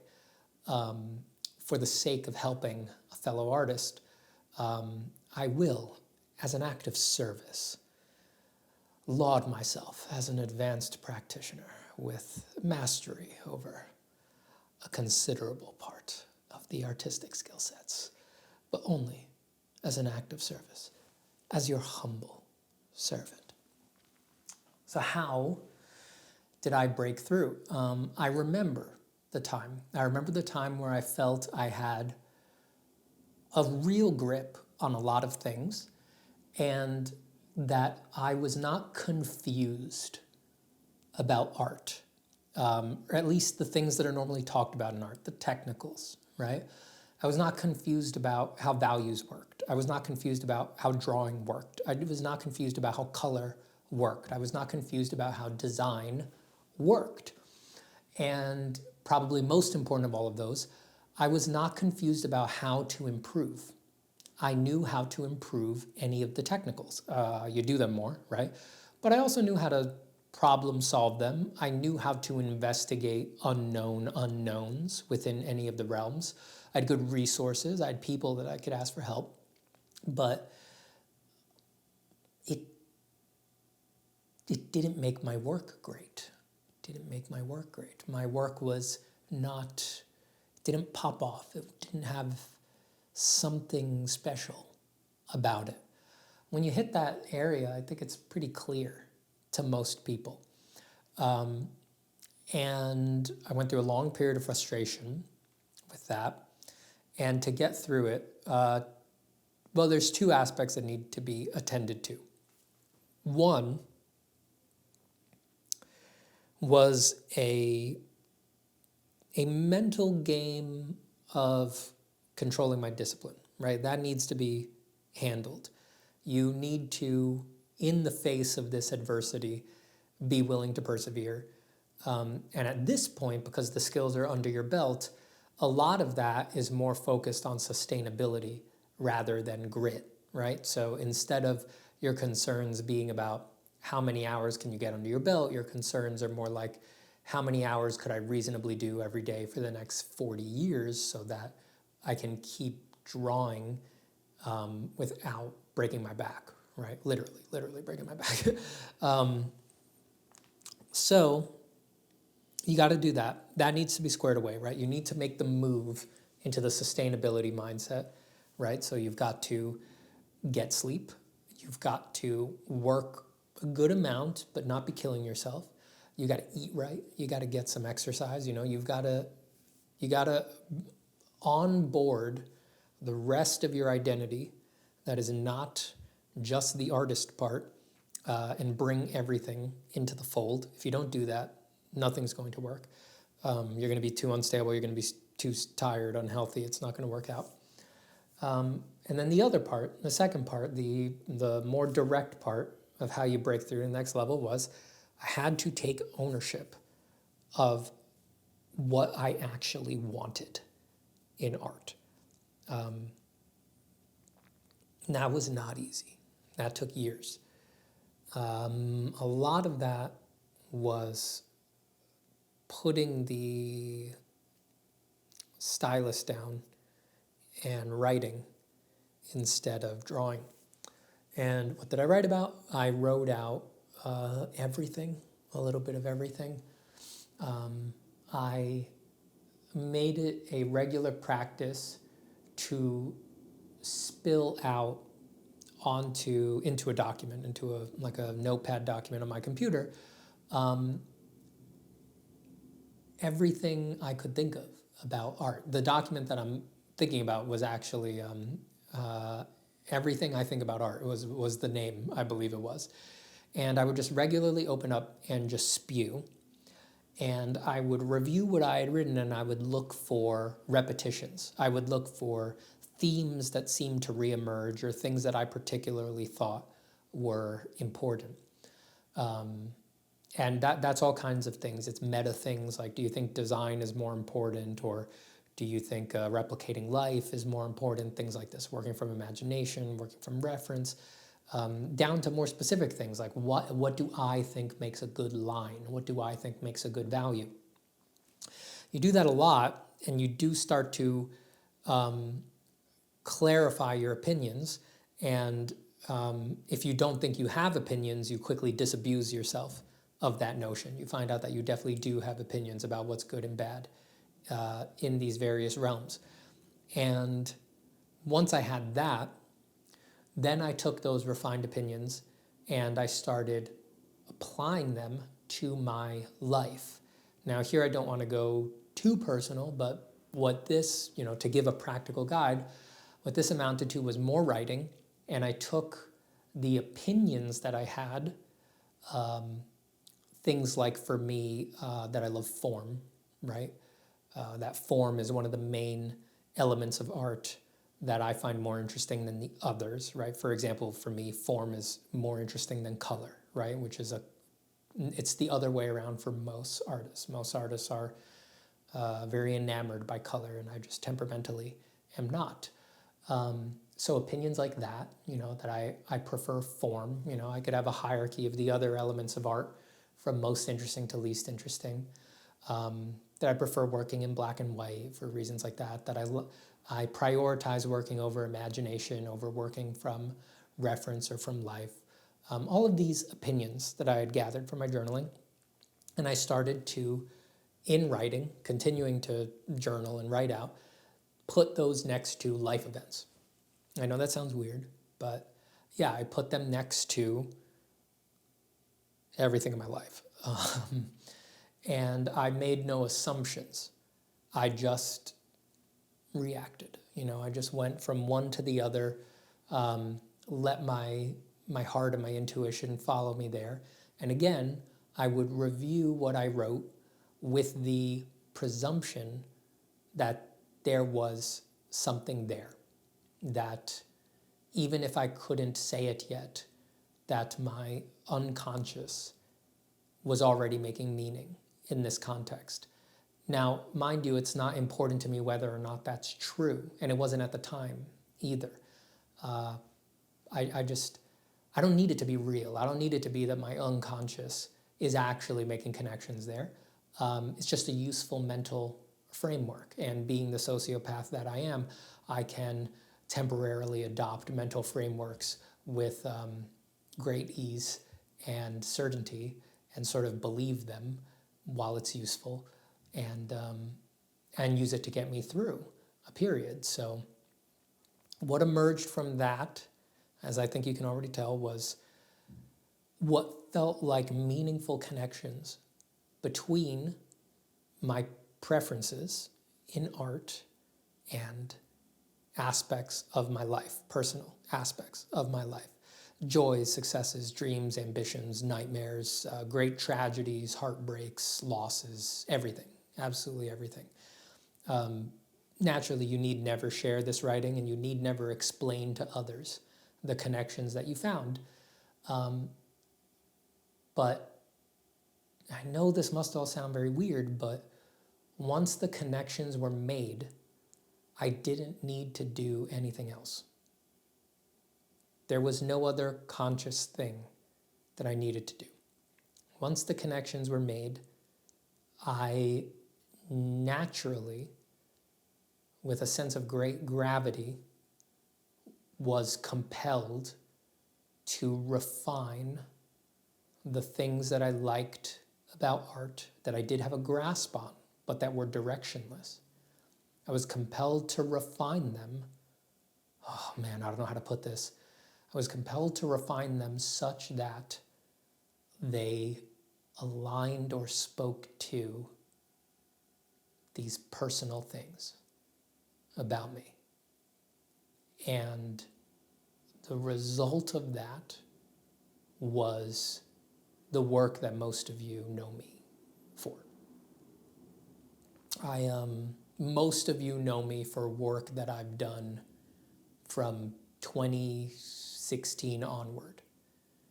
And I've been working hard and working professionally years before that. And none of you know me from that or care about that work. It wasn't good work.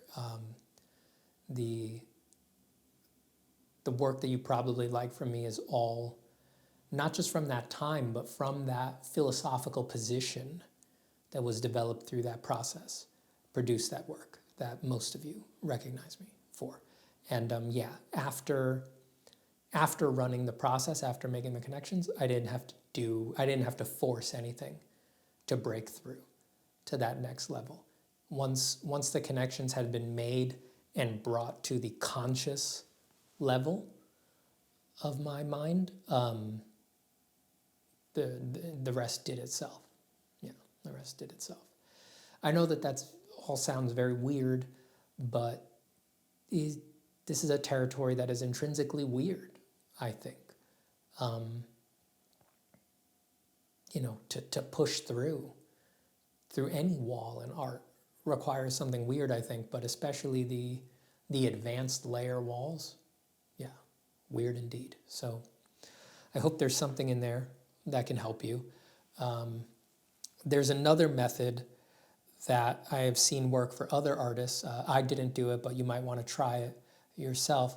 It's cutting corners and shortchanging yourself as much as possible and being willing to compromise your own happiness to use whatever techniques necessary and to abuse your body and your mind such that you produce wonderful work, but you find yourself a haunted shell of the person that you used to be. That definitely works for a lot of artists. I've seen a lot of incredible work come out of that method. So maybe try that one first and then try mine. But yeah, it's up to you. Pillow Feathers 2580 has an interesting question. How do studies work? It's common advice to give, but I've never understood how you do them and what's actually happening when you do it. How do studies work? Yeah, that's a very foundational question. I find it interesting because it's so foundational that I don't have a clear answer and I've never thought about it before. So let me just think out loud here. So I think studies can work even if you have no idea what you're doing, even if you have no intent. You can just copy anything in any way, and on a long enough timeline, it is inevitable that will improve your drawing ability, I believe. But it does help to have intent, as it does for most things. Usually, it's good to focus on an aspect when you study. That means don't try to copy everything about a picture. You're trying to copy the values, you're trying to copy the drawing, you're trying to copy the colors, right? And you prioritize that for the study.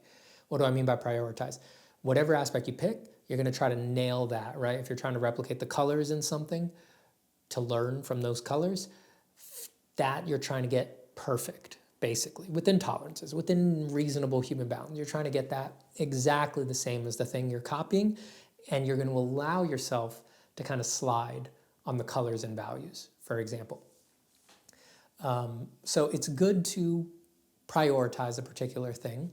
If you're not going to do that, then you shouldn't do a complete copy willy-nilly. If you're not going to prioritize a particular aspect, you should think of the study as a true, perfect master copy.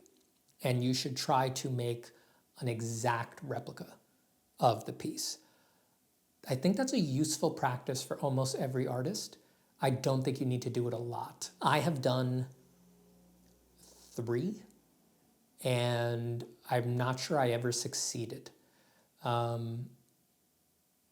If I was going to say one succeeded, I would say I did an acrylic copy of an NC Wyeth oil painting back in college that I felt was almost 1-to-1, basically 1-to-1, for all intents and purposes, or at least it was as close as I could get it. But when I was done, and I'm pretty hard on myself, I was like, that's basically an exact ripoff. Like I really worked hard to just get every aspect exactly the same. I think that's the best way to do that if you're not going to pick a smaller priority. Just try to do it exactly. A 2-hour video could not fill the things that you would learn from doing that. But again, I don't think you need to do a lot of those. I think you only, just a handful or less for most artists is enough to change the way they work really significantly. They're also crazy hard. It is so hard. It is so hard. And when you do that, you want to be aware. Neither of these is better, but you want to be aware of what you're doing. You want to be aware if you are working with the same method as the original was made, or if you are just trying to copy the finish directly. Each path offers different benefits, right? And it depends where you're going with your art, but just be aware that those two options are there. So, for example, if you're copying an old Renaissance painting and you do a little research on the painting and you know that it was done with indirect painting methods, by that I mean usually that it was painted in black and white or monochrome first, and then the colors were glazed on top to separate out the materials and the local colors. If you know that's how the painting is done, you may want to copy it that way. You may want to paint it all in black and white first and then glaze the colors on top. But you don't have to. You could try to copy it exactly, but not do the method. You could just go straight into full color and just copy the colors as you see them in the final. Like I said, there's benefits and risks to both. It depends on what you want to do and what makes sense for that picture. Like, is it really, if you know you want to do digital art and you want to paint directly with color digitally, is it really that useful to replicate the indirect color glazing methods of the original Renaissance painting? Maybe. You might find that you like working indirectly in digital, but that might sway you off the path that you feel you really want to head towards. You want to just do full color from the start. So you've got to make that assessment. But there are those two paths there. And yeah, a perfect complete master copy is a good thing to try out. If you're not doing that, pick a focused aspect of a picture to copy. And in that capacity, it doesn't need to be perfect. You're just trying to pull out that one aspect that you want to focus on. On a more philosophical side, on how do copies work, I personally think the most important thing that any study does is that it lets you stare at your reference. 4 hours. I think by far that is the most important thing that it does. If you tried to just look at a painting you love, even your favorite painting, if you tried to look at it for 5 minutes, if you put it on a stopwatch, I doubt you could do it. You'd get bored out of your mind very, very quickly. And most of the time, your great, deep, and abiding love for this picture has probably been generated over brief 2-second glances at this picture. That's really all it amounts to. 2-second glances, few seconds, definitely less than a minute. You've probably looked at this picture in 10-second and below increments enough times that you've fallen in love with it, but you've probably never looked at it for longer than a minute in a sitting. Copying it lets you do that. Copying it lets you stare at a picture that you love for a month or more. That, even if you completely botch the study, the deep, intimate familiarity with what it actually looks like changes your overall perception of art, I think. Because we don't spend most of our time actually seeing stuff. We deal with these abstracted utility symbols of what we're holding. Like this coconut juice, I don't look at it naturally as what it is. I don't look at it as a cylinder with typical diffuse cylinder shading overlaid with a 60% specularity sheen on top that is reflecting the green of the green screen behind me. When I look at the left side of the cylinder and there's a light gradient on all of the yellow details that as it's on the left, it's a slightly lime green, and then as it points towards the more neutral skylight coming to my right, that it becomes a more pure yellow. You don't see those things most of the time. Your brain it blinds you. It's just grabbable object. That's all this thing is in your mind for all intents and purposes. And that goes for everything in your world if you're not paying attention. And that includes art. How fucked up is that? That's crazy, right? So even when you look at a painting that you love, most of the time you're not really looking at it. Just like anything else, you're not seeing what it's actually made of. You're seeing a utility object. You're having an emotional reaction to its perceived value, what you know about the artist who made it, what game it was made for, what pope it was made for. Like anything you may know about it is influencing your perception. And then underneath that, the nature of the content is influencing your perception. You know, before you're entranced by the beauty of the individual shapes, you might be entranced by the fact that it is Charmander, right? And you really love Charmander. You may be more attracted to the fact that it's Jesus before you're attracted to the particular geometric layout of the light and shadow pattern on his face. And then there's a few more layers down before you get to what the fuck it's actually made of, which is crazy to me. It's very interesting because, I don't know, life's a trip, right?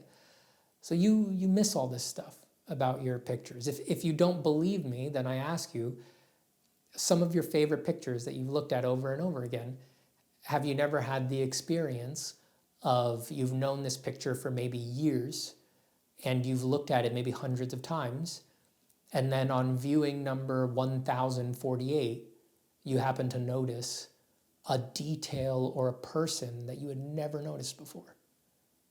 Maybe a whole face, a whole portrait in the background or something like that you'd never picked up on. A hand gesture, a flower in a vase, something like that. We've all had that experience. That is proof of what I just said. At a certain point, you started interacting with this picture as the utility object of that picture, the utilitarian symbol of this Monet, the utilitarian symbol of this John Singer Sargent painting. And for some reason, on that 1,000 and whatever viewing, you broke back through to the fundamental aspects of it, the actual constituent parts, and saw something that you had glazed over time and time again. When we copy, it becomes impossible to ignore those things. A long, careful copy allows us to really look. It has really nothing to do with the quality of the copy. We are given an enjoyable, interesting, structured mental scaffold that we can use to prevent boredom while we closely analyze the picture for weeks or months on end. This is invaluable. And you can be guaranteed that anything that you copy carefully, there will be nothing left to hide in that picture. Everything that you might have missed across 1,000 viewings, you will notice it. You will see it. And you will notice every shape that produces that thing that you otherwise might not have noticed. You will notice every color that produces that thing that you otherwise might not have noticed. You will ingest that picture completely. And I think that makes a big difference. I really do think that changes your gut expectations for how detailed a picture should be, how luscious a picture should be, how fine the surface should be, how much attention should be given to everything, how carefully crafted the texture should be, the shapes, the values, the transitions. You don't have, when you're early on, when you haven't inspected pictures on that extremely close level, you don't even know what you're missing, right? An analogy might be if I tried to inspect a home before buying it, a disaster. I mean, I don't even know what I'm looking at. What am I supposed to do? Like, well, inspect it, Steven. Does it look good? It's like the cracks around the windowsills or something like that. Like, it's completely lost, right? And there's probably there would be tons of problems with the home that I wouldn't even know to look for and that I would miss completely, right? But then if you brought in a professional home inspector, right, who that's their job, and they have thought about all of this on a very deep level for an extended period of time, they will see things that likely no one else would. You know, they would see a slight grade and a floor molding and be like, all right, well, that indicates that side of the foundation of the home is sinking, 1 inch per year, and that means that this house is going to be underwater in 20 years. And it's just like all of this impactful stuff because they have an elevated level of consideration for the constituent elements that are laid bare to anybody that is walking through the home. Same thing with painting. You need an elevated level of consideration for these elements that are laid bare to anyone who cares to look at the painting, but they haven't cared that much. That is really valuable if you want to be an artist for your whole life and you want to craft the best possible pictures. And if I'm being honest with you, more than anything, I think that's how studies work. I think that's how copying stuff works. I think it has very little to do with however any individual study or copy goes. I think it has a lot to do with how much time you spend actually closely looking at and scrutinizing quality art. All right, maybe I got way too philosophical there, or maybe I completely misinterpreted. I just realized, how do studies work? I just assumed you meant studying the work of others, right? Just because that's what people usually ask about in an online art capacity. But you might have meant the more traditional use of the word study, which is when an artist does a preparatory drawing of something in a larger composition that they are creating in order to examine it closely. And then once they've solved the problems, then they're going to incorporate it into the larger composition. So you're doing a history painting with 500 people on horses. You're going to look at each person individually in a separate drawing, work them out so that they're beautiful, and then you're going to pop them into the bigger composition of 500. I just assumed that was not what you were talking about. I hope I got it right. If you were talking about the other thing, ask it again in the future, and maybe I'll go in depth on that. But I think I'm way over time on this one already. But pillow feather, that was a very fascinating question. I love foundational, down deep stuff like that. I hope that was of use to you. Thank you. Seslum 8447 asks, how do you come to obsess over art, make your every waking thought about art, to never want to leave the pencil? Is this sort of thing purely innate, or can someone acquire this disposition? I don't think it's something you can force, and I don't think you should try to force it.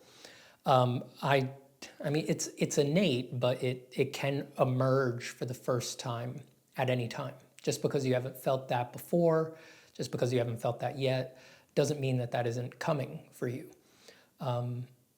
You know, everything in life, as far as I'm concerned, is contingent, right? Your interests, the things that you want to do, the things that you don't want to do, compared to the things that you're willing to do and the things that you are unwilling to do, are not really motivated by internal factors. It can feel like they are, and maybe they are a little bit, but I think that if you very closely scrutinize that situation, the truth is that it's mostly external stuff. It's mostly what you agree with coming in from the world outside, what you disagree with from the world outside. It's you being, amenable to certain cultural ideas or being averse to other cultural ideas. And the very personal parts of your art are almost invariably reactions to things that have occurred to you in life that you didn't necessarily choose, right? And if you did choose them, you didn't choose what you were going to choose. So this question is just a part of that, you know? If it's going to happen, it is going to happen naturally. And there's some degree to which you can sort of hypnotize yourself into doing kind of whatever you want. Or believing whatever you want for a while. You can sort of hype yourself up and give yourself a bit of an adrenaline rush that makes you kind of do that for a bit, like get really involved with art for a bit. But for the most part, that's not going to last forever. It's going to be a little unsustainable. So I think rather than do that, your time and your energy is probably better put into just doing the amount of art that you feel comfortable with and paying close attention to the rest of your life. I mean, there's a lot of things in life. Our art is not especially ennobled over the other things in life. And if your mind is already inclining towards this, already has this romantic notion that it would like to spend more time with art and that it would like to dedicate more of itself to art, just let your mind work in its own little dark corners. Let the unconscious do its job. And I really believe that if you sort of attend to everything else in your life and make a space for art to fill, eventually that part of you that you don't directly control will swoop in one day and plop art right in that spot. I know that that may be a bit of an unsatisfactory answer, but I hope it helps. Okay, from Emma Blomskog, 3593. Hey Emma, how's it going? Hey Steven, super excited for your 100K video. I'm in it right now.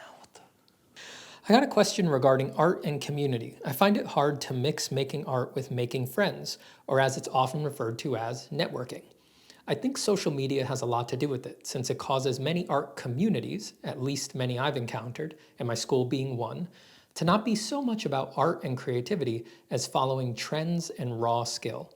I feel like I should want to attend events, talks, and to mingle, but with one such event around the corner where I live, I find myself just wanting to stay at home.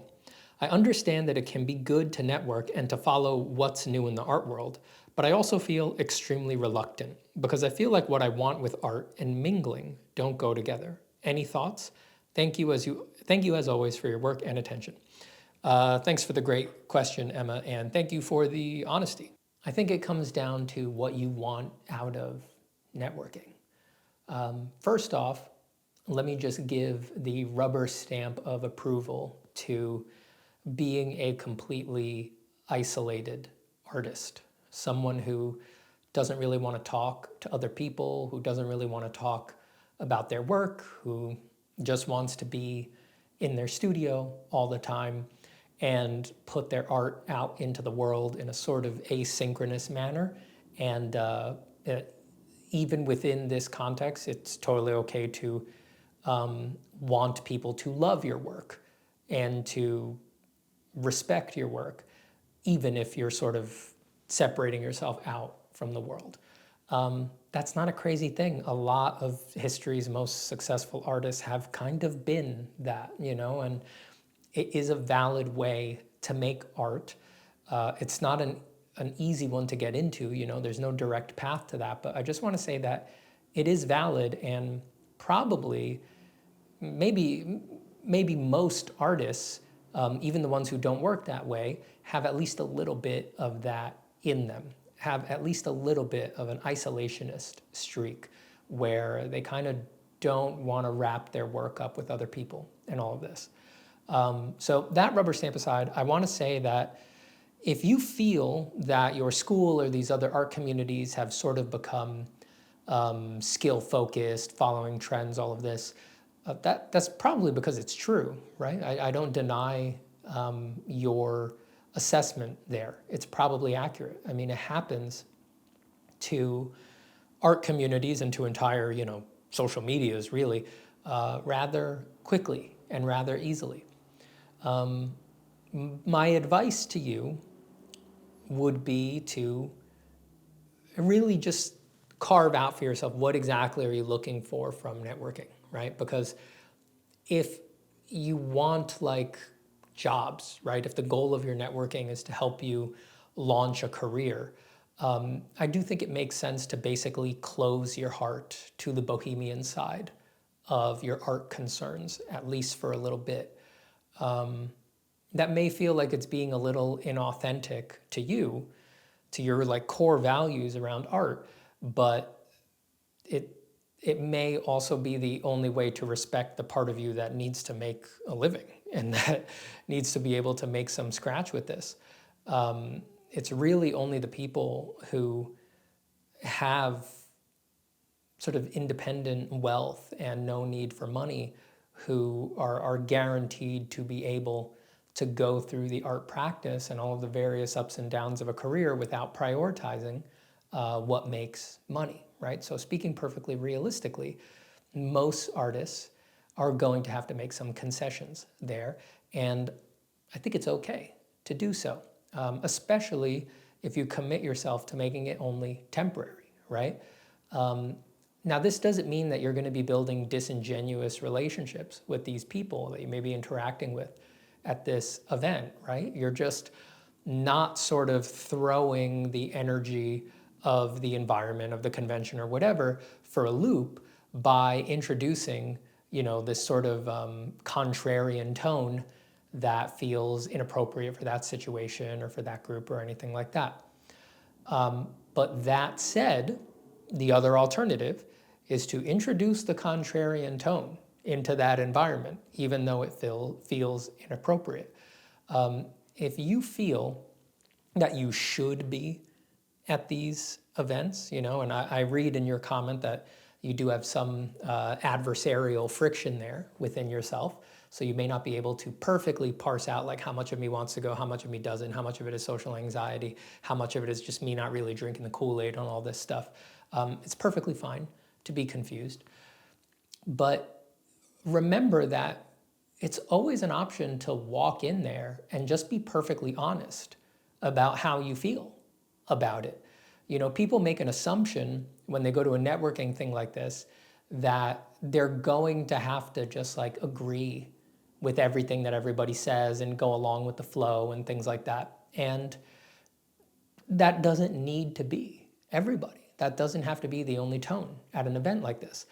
Now, mind you, once you actually go, you will probably find that you do very easily wind up going with the flow because, when you're thinking about it beforehand, you're not in the energy of the environment. And the energy of those communities is quite overwhelming a lot of the time. It really does make you feel good, and the camaraderie is enough, even if you don't completely agree with everything that everyone's saying. But if you can sort of muster the inner steel, and you find that it is very important to you to be true to yourself and true to your values, there's nothing keeping you from going to that networking event and just being completely honest with everybody that you meet and anyone who you may talk to. You should always feel comfortable if someone brings up something, just being like, yeah, I don't quite agree. Yeah, I don't think so. Or yeah, I just don't really, I don't buy it. That doesn't feel right for me. And instead, express what you are looking for. and what you do think really interests you. I don't mean this to sound sort of cynical or self-serving, but a lot of the times, if you're that honest, you'll kind of stand out in a networking capacity. People will remember you for that. And the people who are secretly just like you, but are sort of putting on this positive veneer, will gravitate towards you. They'll be like, oh, thank God you broke the, thank God you broke the resistance there, and you were just honest. Now I can be honest too. And then those can be the people that you wind up being closest with, because you have that bit of camaraderie amongst each other. If you're going to do that, you can't always expect everything to go smoothly, right? There might be some people who really just don't jive with that, but they're just not they're not your kind of person, and you need to accept that and be okay with that. And in the long run, maybe after a couple of these events of trying that, you might just find out that you're attending the wrong kinds of events. That might be the case. You might be in the wrong industry, might be going for the wrong industry. And that's, painful whenever we encounter it, and we've got to deal with the aggravating feelings there, like you may have a lot of sunk cost or something like that. But in the end, all data in that regard is useful data. You want to learn more about yourself and become more sure about what you want in the long run. So yeah, I would say get at it. You're probably being practical again. Whatever, this event is probably 1 or 2 days, right? That's what most are. Whatever else you would do that weekend would probably not be as impactful as even going to a convention that you wound up disliking, right? I mean, what are you going to do otherwise? Unless you've got something else really big or a big project going on that really needs to happen on those 2 days, you're probably not going to be doing something that much more productive that day. And like I said, it's always valuable to even find out that kind of show is not for you, So I would say for most people, especially if you've never done it before, if you've never been to something like that, go for it and learn more. And consider the option of just being upfront with people about, like, I'm confused as to why I'm here, or something like that. Underneath the sort of game level of, like, this is an industry thing, we're all heading towards the same thing. Everybody in that building are people, right? And it's okay to connect with them just on a person level. Thanks for the question, Emma. Little Big Debbie asks, I'd like more resources on meditation and art. When I binge watched your channel, I remember you mentioned some books, but I can't find the video again. I'm caught off guard. There's so much I'd like to ask you, but I can't think of anything. On the meditation side, there's so many different kinds of meditation, and I think that it's going to be very individual what is going to work for each individual person. So I think for most people, and I wish I had a direct recommendation for this, but sort of starting with a broad survey of what types of meditation there are in the world, I know that's really broad, is probably a good idea. Maybe even literally reading the Wikipedia page for meditation and reading the different sections on different types of meditation and following some links. I think that might be a good place to start and just get an idea of how broad it is and see what speaks to you and what doesn't. Because a lot of people assume that meditation these days is sort of mindfulness, right? Like just mindfulness, just the sort of buzzwordy, very popular, like CEOs do it, mindfulness, like take a few deep breaths, the stuff that's on your fitness tracker. All the fitness trackers now have like a little, take a meditation break. It's just like 2 minutes of deep breathing. And that's not what meditation is, right? It's a form, but that's not what it is, A lot of people aren't aware that there's forms of meditation where you are repeating a word in your head over and over again. People don't know that there's a subset of those where you are repeating what is considered to be a sacred word that is handed to you within a teacher's lineage, that's your word. Then you have to go through a ritual to learn that word, and then that's the word that you repeat in your head for the rest of your life. Even within that, just like what what feels more right to you? Do you believe in sacred words that could be just for you, or do you think any word could do? Like, the difference there and where your temperament goes is significant and reveals a lot about you. I don't think either is better or worse, really. There's benefits and drawbacks to all of them because they're sort of, scaffolds that you sort of put your brain on for a while until you sort of arrive at a more foundational truth. There's forms of meditation where you literally visualize various religious gods with increasing levels of vividness until they basically seem real to you. There's forms of meditation where you create sentient creatures that you basically hallucinate for the rest of your life. Like, there's just every kind of wild thing out there. I can't speak to how much any of those work. I've never gone in for the really far out there ones. My tendency is to believe for something that has like a long lineage that has been around for a long time. My tendency is to believe that people have experienced what they say they experience, and I have personally experienced things that I know that if I were to write them down or just say I experienced this, that it would sound just as crazy as half of those things. So I tend to believe that, maybe not literally, but some emotional equivalent of a lot of what people say is available at the end or in the process of a particular meditation path is probably possible.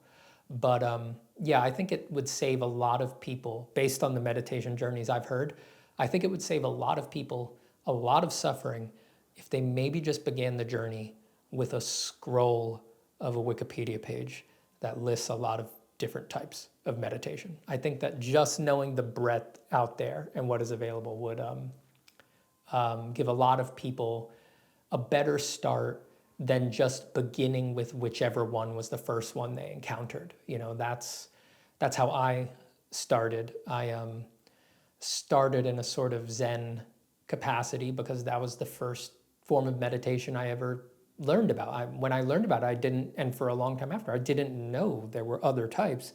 I was just like, this is meditation. And I thought that the different schools of meditation were only the different schools within Zen. I was like, well, you're either Soto or Rinzai, So I think getting a broader picture is a good place to start. I wish I could be more specific than that, but if I were to be more specific, I would be listing books that I have read and that I found useful.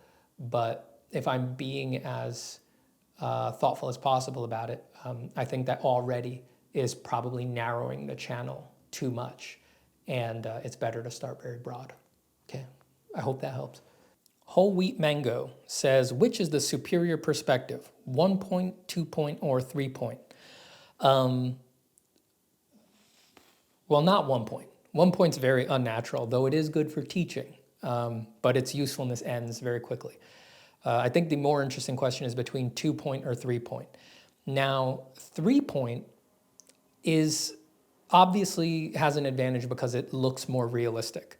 Now, it's not realistic, right? Perspective is still a useful construct, that we sort of project onto what our vision looks like, but we don't see in 3 point perspective. Our perspective is curvilinear, is sort of without a limit as to how many points are involved.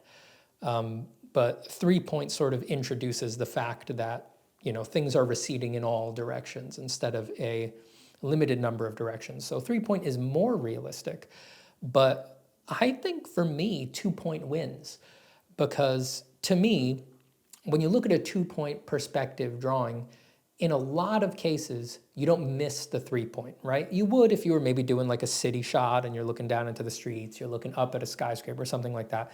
There's certain shots that beg for 3 point. But besides those, you don't usually miss that other bit of perspective when you're looking at a 2 point drawing. And the great thing about 2 point is that it makes it so much easier to do some of the most basic perspective tricks, right? Like inclined planes, multiplying things in perspective, transferring heights into the distance and moving them up and down above the horizon line. It makes it so much easier to do so many things because on at least one axis, in this case the vertical, line segments don't need to diminish to a vanishing point, which saves so much calculation and so much headache.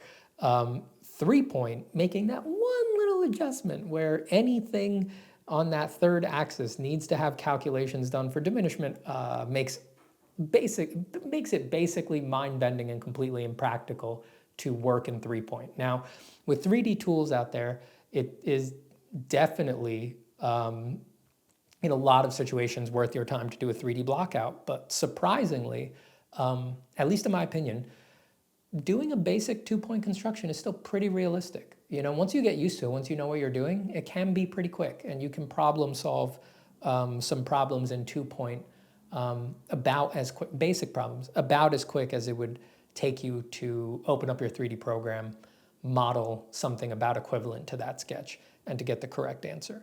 So for me, 2-point. 2-point's the superior perspective. Fire Red, the Red Fire 1050 says, have you tried making art for someone you really like to sort of offer it as a gift because you just like them so much? Yeah, it's been, you know, I had a long stint there, years, where, you know, my birthday gifts and stuff like that were usually drawings for people. Not so much these days, just because I don't have a lot of time, and I have more money now, so I can just buy them stuff. But yeah, there was a long stint where I would give people, you know, drawings for occasions and things like that. And yeah, you know,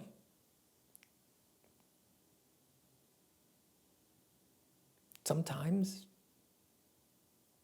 you try to woo a girl by giving her some art that you made. And maybe it worked, but that doesn't make it feel less cringe all those years later. And sometimes you think about that as you're trying to fall asleep, and you wish you could fall through the floor and disappear forever. Samir Bakhtiar, 48, says, hello, Steve Zapper. Question, I've been working harder than ever at improving my art for the past year. I've gotten to the point where whoever I show my art to seems genuinely impressed and tells me I should be selling it, despite my own doubts.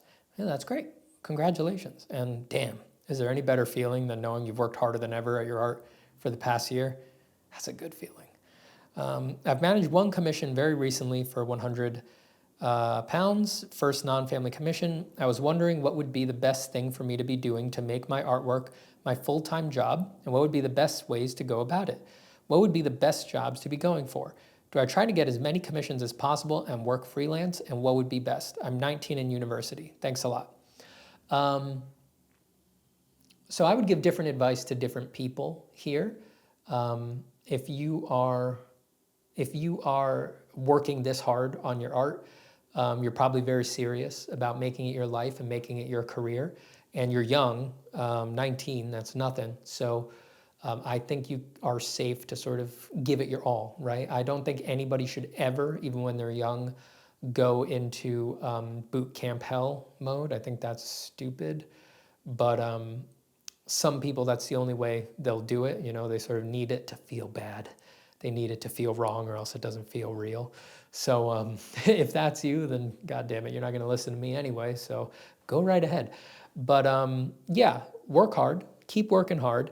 And I can't really tell you what kinds of jobs you should be going for or anything like that, because I don't know your personal situation, right? I don't know what kind of responsibilities you may have. I don't know what your family situation is, and I don't know where you live, so I don't know what your cost of living is. But the general advice that I give people here is, if you're really serious about making art your living, I would recommend, and I don't give this advice to people when they're older, but if you're young, which you are, try to make it your living fast, early, like get on it quick.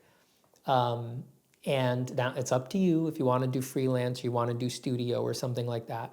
But pick whichever one feels right to you. For freelance, what I will say is it's a good idea to make a chart with your finances and get yourself to what you think is the lowest possible number for you to feel like you are making your living off of your art.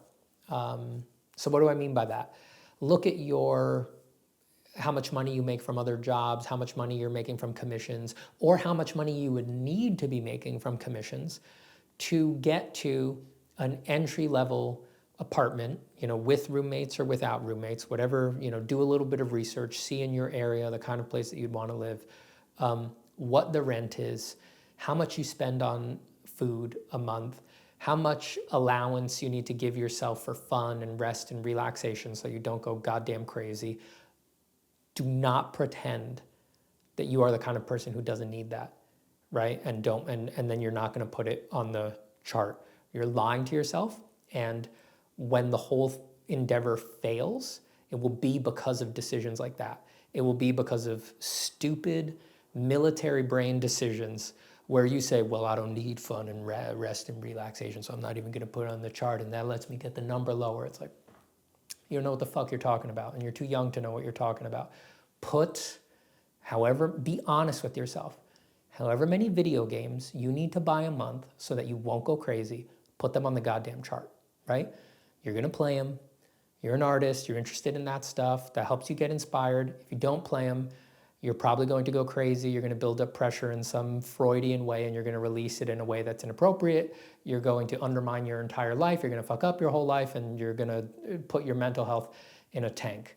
And then you're going to waste lots of time that you could have spent getting better at art, piecing your brain back together. So put how much it costs you to do laundry every month on the chart. Put how many video games you need to buy on the chart every month. Put how many drinks you need to have a month on the chart. Put how many overpriced takeout foods at your favorite restaurant you need to have a month to not go crazy, right? Look at that number and go for that number. Get it low but reasonable. But the point is, have a number. Too many people who think that they are being realistic about being an artist, or they want to work hard towards it. If I sit down and have this conversation with them, they can't even answer the most basic question. They can't answer, how much money do you need to make a month for you to actually be making a living off of your art? You ask that to most artists, they're like, they have no idea. They have no idea. If you do it, most people will find that if making a living off of their art is something that's a priority for them, and that it's tied up with their identity, that they feel, we responded to this in one of the early questions. We talked about this in one of the early questions. If they personally feel that for them to feel like an artist, they need to make their living off of their art, they will find that that is important, and so they will accept a very low amount of money, maybe a surprisingly low amount of money, to feel like that is true for them and that they have made real progress towards that. Get that number and then go for it. And then look at how much, for example, how many commissions you would need to get a month, at what price, to make that number a reality. And you're probably going to surprise yourself. The question is, what direction are you going to surprise yourself? Are you going to surprise yourself with how few commissions you have to get a month in order to be making a living off your art? Or are you going to surprise yourself with how many goddamn commissions you have to do a month to make a living off of your art? Or if you're working at a studio, you may surprise yourself with either how low your rate would have to be at a studio or how high your rate would have to be at a studio. Again, I can't give any blanket answers or any sort of blanket, like leaning you towards a number or anything like that, because I don't know where you live. Those numbers are going to be completely different based on the cost of living in your area. But if you're serious about it, do the math, get that number, get a real number, and then go for it. Give it your all. And I think that you'll find that as long as you don't blow your incentives, right? As long as you don't wind up doing stuff you hate, right? I should have said that up front. You want to try to get to making a living off of your art as fast as possible while you have energy and you're young, but without doing anything you hate. Don't compromise. Don't make it just about, as long as it's anything art related, I've succeeded, because it's very easy to get an art job that is not really what you want to do, but technically means you're making a living off of your art. But now you do that 8 hours a day and you have zero energy left before or after to do the kind of art you really want to do. So, you know, you've got a year of feeling happy about yourself and being able to say at parties that you're a professional artist. But then after that year, you're like, oh God, what the hell did I do? So don't do that. Don't do anything you hate. You know, go for the thing you actually want to do. But yeah, I'd be lying if I said that it doesn't seem to be very effective to do it in a burst with useful piss and vinegar and naivete early on. That seems to work very well for people. It tends to get dragged out if you spread it out over like a 20-year endeavor and you keep pushing off when you're sort of going to make the leap into making your living off of art. I hope that helps you, Samir, and hopefully it's an answer that you haven't heard before, because that might actually mean it'll help you break through to something. Thank you so much for the question. All right, I think that is all the questions I am going to answer.